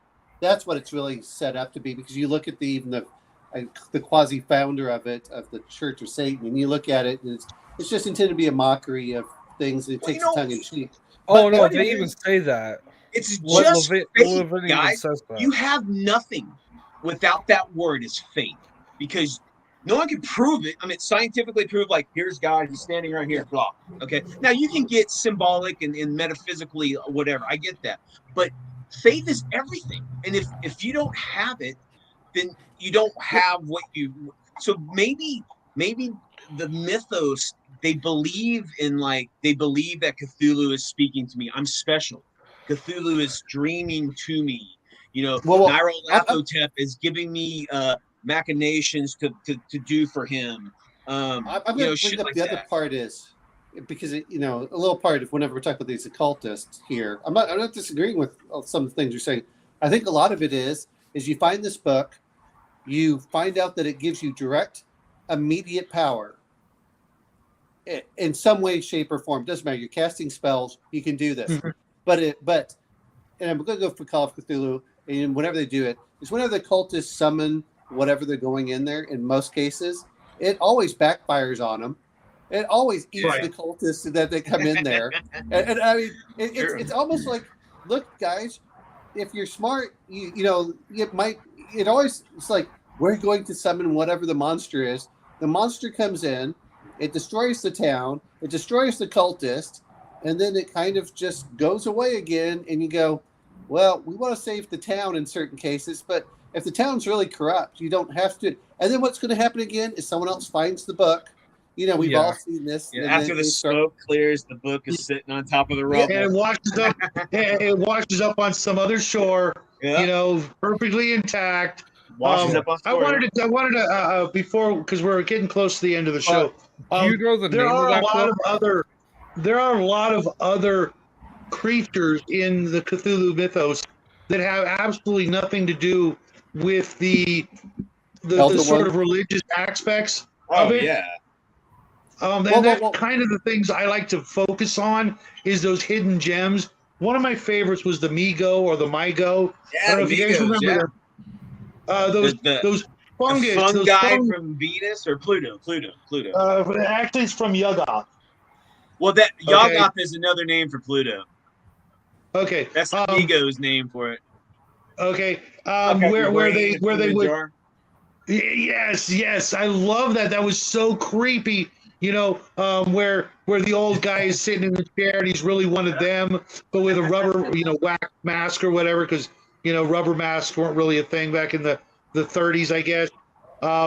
Using some of those other, even the primordial ones, or what were the other ones that were really kind of creepy? The Great Race. Those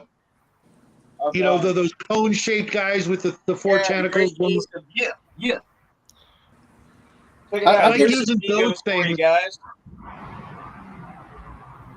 Oh, cool! Now that's the way they should look. Reaper Bones made one, and it's about the size of a freaking nickel, and I'm like, oh my god! I like using those other alien entities that have none of the usual trappings of cultists and religiosity and all that stuff to really throw the players. Even a Shaga, which has nothing to do with any of the. Your cultist should be a guy in a suit most of the time. Yeah, so there's there's different things. There's like there's like servitor races, like slaves, and then there's like independent kind of like the moon beasts. Like the moon beasts are from like the moon, and they come to Earth and they steal humans and they sell them like slave traders. They're not bound by they don't follow anybody. You're playing Charles with Avenger. You know what somebody needs to come out with a box set of, like North Star needs to come out with a box set of Mormons. Well, here's the problem. You don't. That would be the perfect cultist. Did I hear so many evil spirits? Mormonism or is. Did I appear here coincidentally? Oh my God! Thank you for showing up, Dungeon Minister. Welcome to the show. If you get a chance, rewind to the show and chime in later, because yes, we could definitely use some of your wisdom here tonight as we discuss. What the hell's the name of the show again? Eldritch Horror. Sorry, guys, we went all over the place as usual. If you're doing a contemporary game and your Cthulhu cultists came to the door with a white shirt, a tie, and a backpack with a little pocket protector. Well, no. Hey, Justin, here's the problem when you get that is when you get by the miniatures, is you have to buy them in boxes of 200. No. It's just the same way North Star does their standard barbarian box. 20 guys, 4 sprues of the same five bodies. Okay. Well, the other one is I was thinking, you're talking about this, but I just like using your plain ghouls, your vampires, your stuff like that, which is it's there, and they can be manipulating a cult and things like that. The serpent people. That's a Cthulhu thing. What do you think? I've always liked using vampires as kind of like a space vampires. They had those. Yeah, There's a yes, particular space vampire I really like. No. And I like that Jackie, you idea should watch of Life Force. I didn't like it. I like that idea of eventually following the vampires to over a long session only to find their ultimate sanctum sanctorum, whatever, and it being a down spaceship buried miles below the earth, with their metal sarcophagi coffin like cryo chambers. Just waiting for more blood to bring the rest of the crew back to life, kind of thing. If you were doing a true comedy campaign, what you got to do is have the true sanctum sanctorum, whatever, be the Bundy family household. Here's some Yif ones. Al Bundy is yes. We're referring to Traveler, not D&D. That's what the Satanic Panic is about currently. No, I mean, you know what, Dungeon Minister, one of these days, you and I have to have a talk about the Satanic Panic, because I grew up during that era, and I literally saw both sides of it. I literally saw people doing some unspeakable stuff prior to their games to get ready for their games. Like how you performed a ritual to blow up the earth? Look, this is my whole take on all that, guy. And Dungeon Minister, just hear me out. I'm not a believer, and I don't have a problem saying that because I just don't have the faith. But the thing is, why are any of you afraid of anything?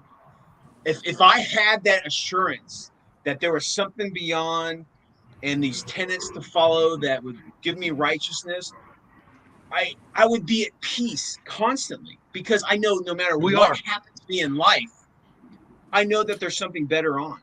And I see so many people like afraid and like hateful, and because of like their religion, it's like, guys, it's not going to matter, It's all good. It's all good. Well, part of it is that is how do I put this? You have to go look. We have children. We have children. That's why. Eldritch. I got kids. Is people is this? That's part of the reason I always mentioned about the corruption comes from the moral corruption first and the physical corruption second. Is as you start seeing that moral corruption, you start seeing yourself physically start to spiral down, which is true of 40K or Mutant Chronicles and stuff like that. Because I'm trying to do that, but yeah, it's the it's you know what, you say it was overstated. The problem is that there were enough people that gave me hell about it, that it was called a pain in the ass. But anyway, the at the end of the day is, I think whenever we're starting to talk about these eldritch horrors and why are they doing it, you have to realize that the cults are almost always there for their own personal edification. It's not about the deity and bringing it. They think, if we summon the deity, he'll care. And Cthulhu comes in and is like, why am I here? I've even seen it where stories are like they're doing it because they think it's a game or it's a party or something like that. They're like duped into doing it, like as a joke and that's kind of a more modern Ouija board sort of take on it. Prior to anyone, the folks actually reading H.P. Lovecraft, because even in the Call of Cthulhu story, there were cultists trying to bring about Cthulhu. What was it in the swamp? That was the dark goat of the woods. That's Sharagoth. Subnib or so. Yeah, so fucking that's one thing I hate about Lovecraft. It's the names, but you know what? It's cool because they're names beyond human comprehension. And I think that's the other part is if you're playing these Eldritch horrors, they don't have the motivations that you think they do. I think that's part of it. That's what makes them so unknowable. Is if you know what your opponent wants, that's one thing, but you don't know what they want. They aren't. That's what I think makes it sometimes so terrifying. Is because they're alien intelligences. They have alien motivations, and You can't reason with them. You can't bribe them. You can't do any of those things. It just happens. Or even negotiate with them Yeah. or anything. They're it's kind of humorous in a way that the cultists think that they're going to be anything other than the first victims of the thing. Maybe they're trying to cope. They've gained this knowledge and they're trying to cope and trying to control it or to befriend it. And No, I think it's again, it's pride. They think that somehow because they bring Cthulhu into the mortal world again, they're going to be rewarded and placed at the right and left hands of Cthulhu as his supreme earthly, advisors or what have you, when they're really just going to be a snack as Cthulhu makes his way through the rest of, planet Earth, cleansing it for his own purposes. Yeah, but here's what it comes down to: is Cthulhu doesn't even want to cleanse the earth. No, he doesn't. He's going to come in. I mean, in this book, they talk that he's just going to wake up. Yeah, he just wakes up, he does his thing, and then he goes back to sleep, kind of thing. It's not even like Do you know why he's asleep? The Eldar gods put him to sleep. Exactly. We were talking about that earlier. You got in trouble. There is some sort of goodness in Lovecraft's work that was able to put it to sleep, to defeat it, sort of, which shows even he had a little hope, and he wasn't going to just go black pill the whole freaking way, knowing that people would just take his books and toss them if that was the case. Tolkien went that way too with the Anor, the Vinor, the Valnor, and the Anor, whatever, the Valnor, right? The angels or whatever. Mm-hmm. Right. You know what I'm talking about?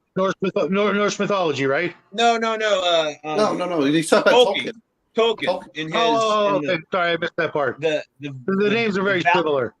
Yeah. So it's like he had the similar thing that God had the spark internal, and he created the Valnar, I think it is, and they like sang the song, and Malkor was the descent. He's like, he was like Satan, and he brought evil to and he could never create. He could only destroy or corrupt. And the shit like that's cool. It's pretty cool. I mean, part of it. Well, I mean, that whole story was very. I mean, Tolkien himself was very religious. He was Catholic. Yeah, but he also went through the horrors of the war, which is what's missing with a lot of our current writers is they have no real world experience with anything. So, But regardless of that, they're not even Cthulhu. When they get it, is how did they give it a Cthulhu that one time? They rammed it with a ship, which makes you also think is Cthulhu actually a physical being or just something that we sometimes see that kind of goes through the phases. He phased in and he phases out. Yeah, because if you could pull a what was it, Prince Eric, and ram Cthulhu with a sailing ship and do critical damage to it and then banish him back to Slumberland. I never thought that was actually Cthulhu. I thought that was always one of his star spawn for some reason, because he was so weak. But yeah, it's Disney had to have swiped that. During the Little Mermaid, somebody had read Call of Cthulhu when. I thought it was like not even a secret that's where the idea came from. Right. It's well, so obvious. I'm sure they would lie and say, "Oh no, it was totally original." But who cares? No. I mean, we are all saying this, but let's look at it. They go through it, but Cthulhu doesn't leave anything on the ship.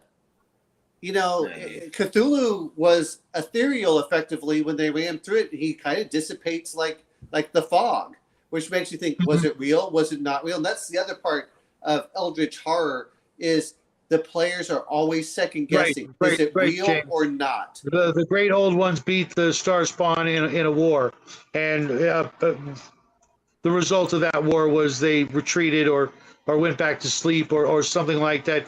Which is funny that no one ever in any of the Cthulhu, any games or any supplements I've ever read talk about the great old ones as a counter or as a foil to all of the H.P. Lovecraft mythos. I don't think there's a single supplement that ever bring them up or bring them into play, which it really is more something for a D&D kind of game, but to be honest, wouldn't that be a great, a MacGuffin, so to speak, in running, a sci-fi or modern day game of, Eldritch horror to bring in the big good guys, as a a side quest to maybe actually deal with that, because that was, that and the Elder Sign, which was the soapstone star with the bumps on it, the equivalent of the crucifix to turn them back.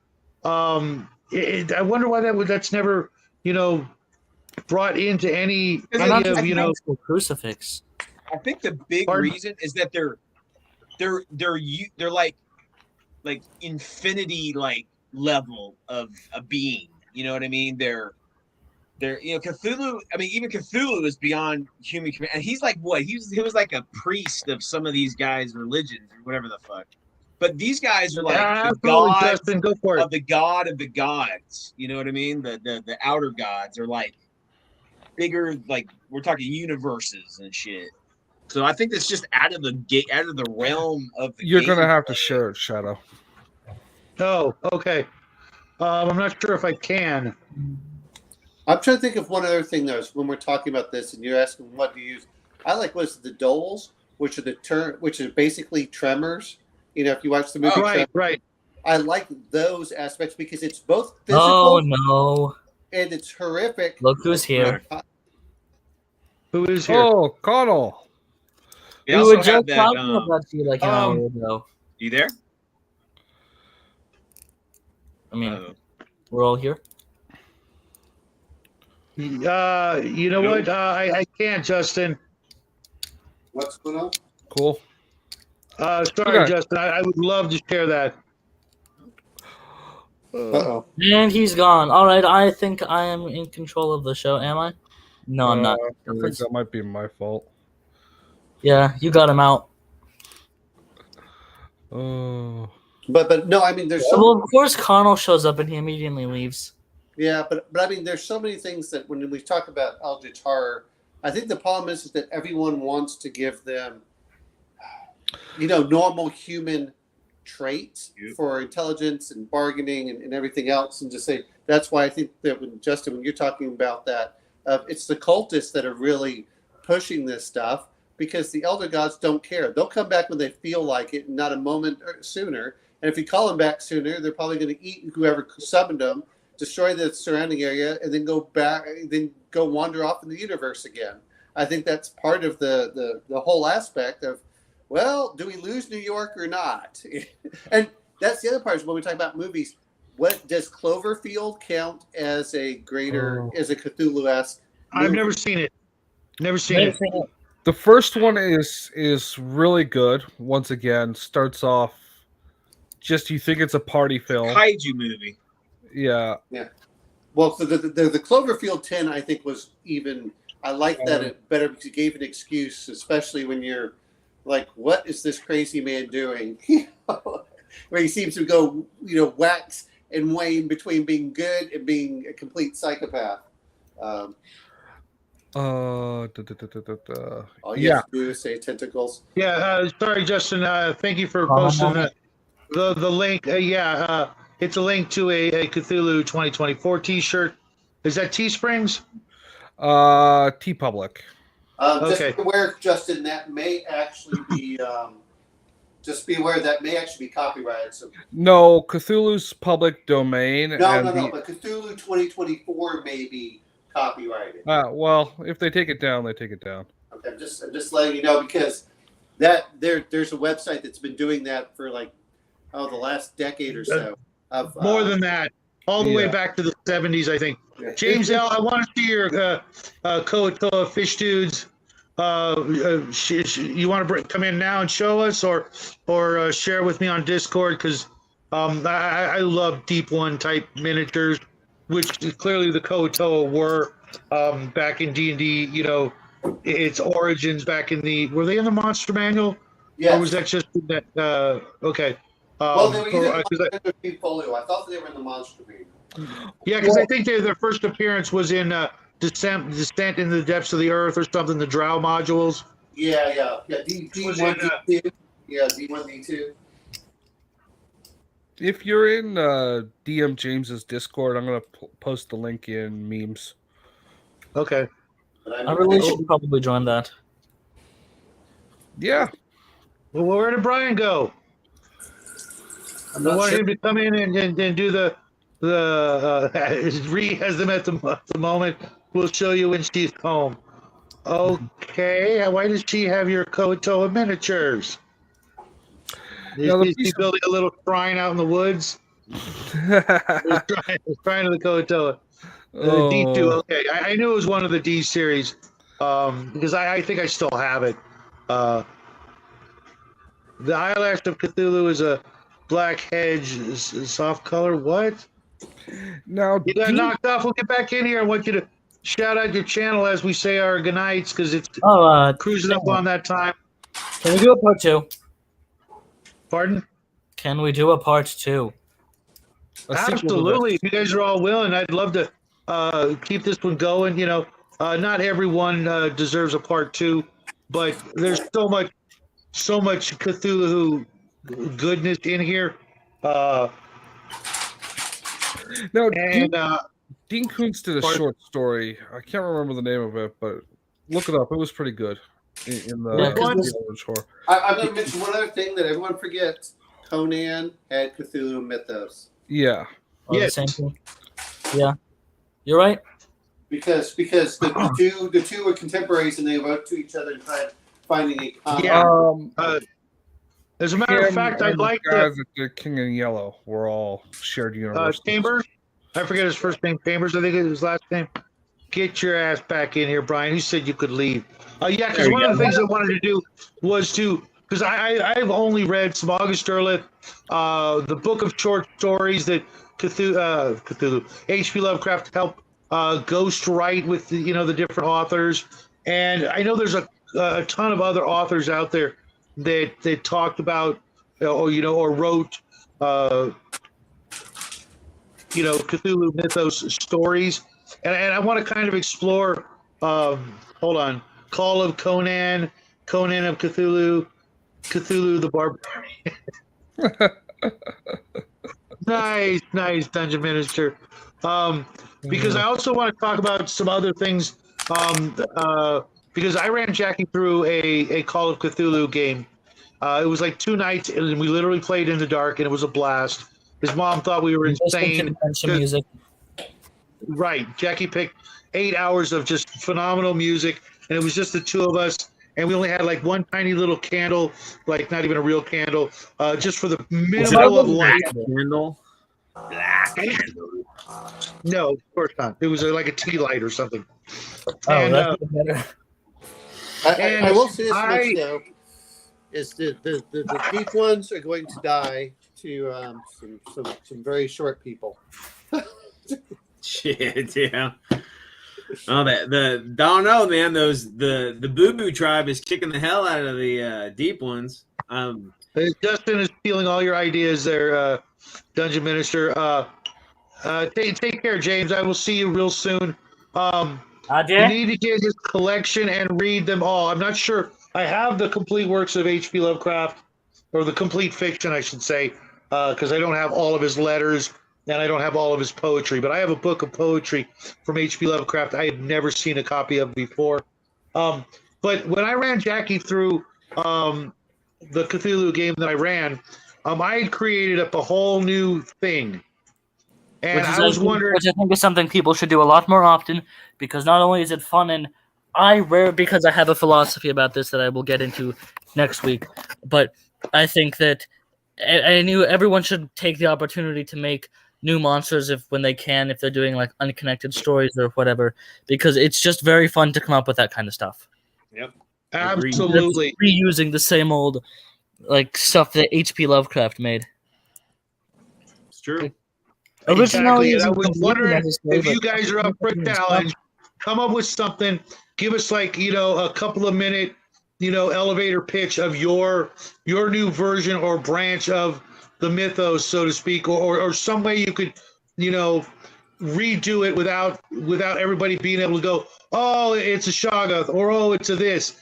Come up with something unique that nobody could ever, they would really have to play your freaking game to be able to figure it out because it's not in one of the other books. So Because that, to me, that's what throws me off with all of the Call of Cthulhu games. Everybody's there just trying to figure out what it is from the lore that's already in existence, as opposed to paying attention to the actual game. Well, see, when we play, like I said, I've played a couple with the EO Geek. We're always trying to figure out what's going on, and we aren't. To be fair, I'm not trying to figure out what Cthulhu fits into the universe. I don't. I'm trying to figure out what is going on in this small snippet of the adventure, not how it affects the greater cosmology. I think that's part of the problem. That's why I said earlier, not to tell your players that they're doing a Great Old One campaign. Tell them they're doing a pulp game. They're all doing a sci-fi game. Tell them they're doing an urban fantasy. The last thing I would ever do would even be to tell them that they're in a horror campaign, because that just ruins it, in my opinion. I want it to be natural and surprising. Kentucky Goblins were part of the mythos.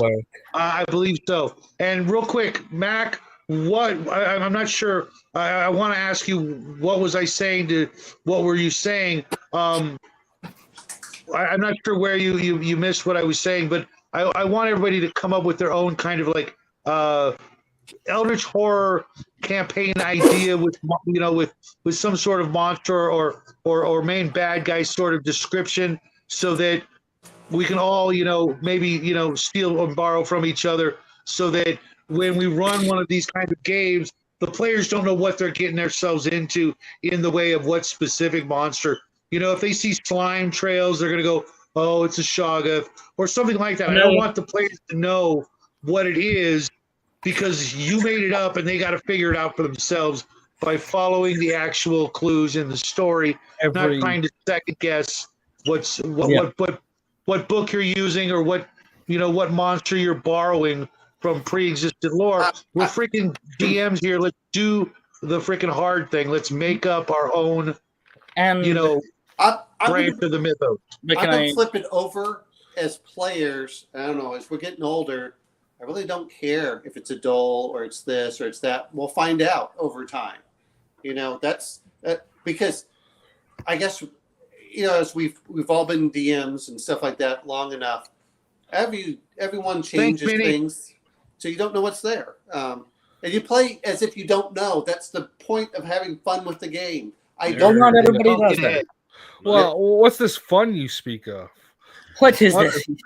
Yeah, I'm sorry, crafting. I've got to get to another show. So this is actually the beginning of the long goodbye, where I have everybody here. Can I ask shout out their Absolutely, Jack. I was gonna about the whole you want us to create, because how about how you want us to like create something for next time?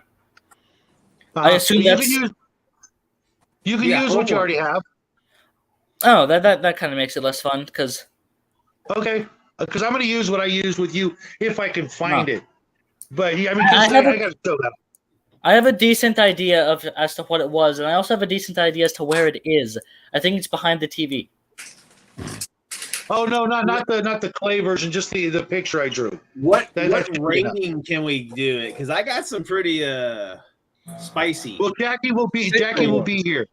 Oh, Jackie damn, will be Jackie, here. grow up already. I got some good shit to show you guys. If it's stuff that we already have, then I have because I have a philosophy of this, that I think that the number of like overarching. I'll talk about this more tomorrow, I guess. But if it's stuff we already have, then Saturday. Did I say tomorrow? Yes. Yeah, you did. I meant next week. Yeah, okay. I'm not gonna be on Connell's show. I don't think, anyways. Yeah, we haven't even watched the movie yet. Sorry, Connell. We didn't even know there was a movie. Yeah, it's The Faculty. Faculty. That was a good movie. I saw that in the theater. That's an Eldritch horror movie. That is. Yeah.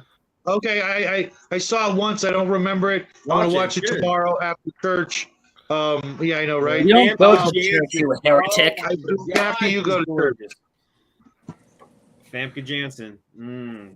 So we're gonna call it here because I have to do I have to visit the little GM's room again. But Jackie and I will be You're back about to here. go make a sequel to The Scientist? Right. Make a sequel to the site. Street The Scientist trash. 2, Dr. Fauci. Look up toilet and street trash. You'll love it. With the lady from Seinfeld, Josh. No, it's a movie called Street Trash. Go on YouTube, look up the toilet in street trash, and Take care, Dungeon Minister. One of these days we got to have you on when we're doing something a little, a little bit more up your alley, maybe. Cthulhu and Buffy RPG is good times. Mac, we had discussed earlier, Buffy is Cthulhu. The whole thing. It just is. The whole thing is an Eldritch horror. That was like painful, yeah. Except for the one episode I didn't mention was worth something. Yeah. Once More with Feeling is a good episode. Because that whole show would have been better as a musical. So everybody out there in TV land, thanks for playing along with us. We had a blast. So much so that Jackie wants to come back, which is a rare treat. A rarity, yes. Yeah, hey Jackie, it's a rare always. treat. How authoritarian have you gotten, Shadwell? Yeah, you're such a control freak, man. Do you have his mother tied to a chair? Yes. No. She's down in the meth lab right now. Meth lab. No, dude, I swear to God. Milking meth. If he had meth, Jackie wouldn't be allowed to be on here. Yeah. No, it's not If I was a control allowed. freak, he would be on every. If I was a control freak, he'd be on every show. Exactly. I mean, no, he is a so, control freak. So in the meantime, you'll see some of us over on Connell's show tomorrow, the Cigar DM, where we'll be watching The Faculty, and then Omen and I are going to do a one-on-one Dark Sun debate. The good, the bad, and the dusty. And then, regular Shadow and Sun stuff throughout the week. Justin, you doing anything on your channel? Here and there. I haven't done it in the last week, but yeah. I'm doing things. I'm working on a video right now. Awesome. I want to be able to put you, I want to see you in my feed, like once. How about you, Brian? You got anything coming up in the next week that we just need to real pay quick, attention to? not eating or blowing up squares. That's dumb. Well, me and Omen are throwing down. We got the Boo Boo Tribe versus the Imperial Japanese Navy, and the Deep Ones have teamed up. Boo Boo. The Boo Boo Tribe is trying to protect their island, and the Japanese and the Deep Ones are trying to take it over. We'll finish that up on Monday. Hopefully. You should see it. You should see it on Tuesday. I just want to say Many worldwide can see me doing the PP dance. I just want to say one thing to Brian before we continue. Leave my I'm still awake at 7 a.m. playing Cosmic Tier streams alone, okay? That's because I'm still awake at that time. I'll wake up, take a piss, and Justin's online. Go to bed, and I'll just go back to sleep. I thought I tend to wake till like 5 in the morning. Like, well, what else am I going to do at 5 in the morning? Nothing's open. No. You know my insomnia. Yeah. So go by Weird World War II, the Ultimate Channel for all you weirdos, and check out the first battle report of me and Omen throwing down, and you'll see what the Boo Boos and the Japanese are up to. Should dig it. Cool. All right, guys, I gotta do the PP dance downstairs. So Thanks again, everybody. Have a great weekend. Enjoy your day off if you get one Monday, and we'll see you guys real soon. Yeah, I gotta go back to work on the 5th. Don't stay up until then, dude. Go to bed. I probably will. I'll probably be awake still. Bye, everybody. Happy trails. Party on, party on. A. That's right.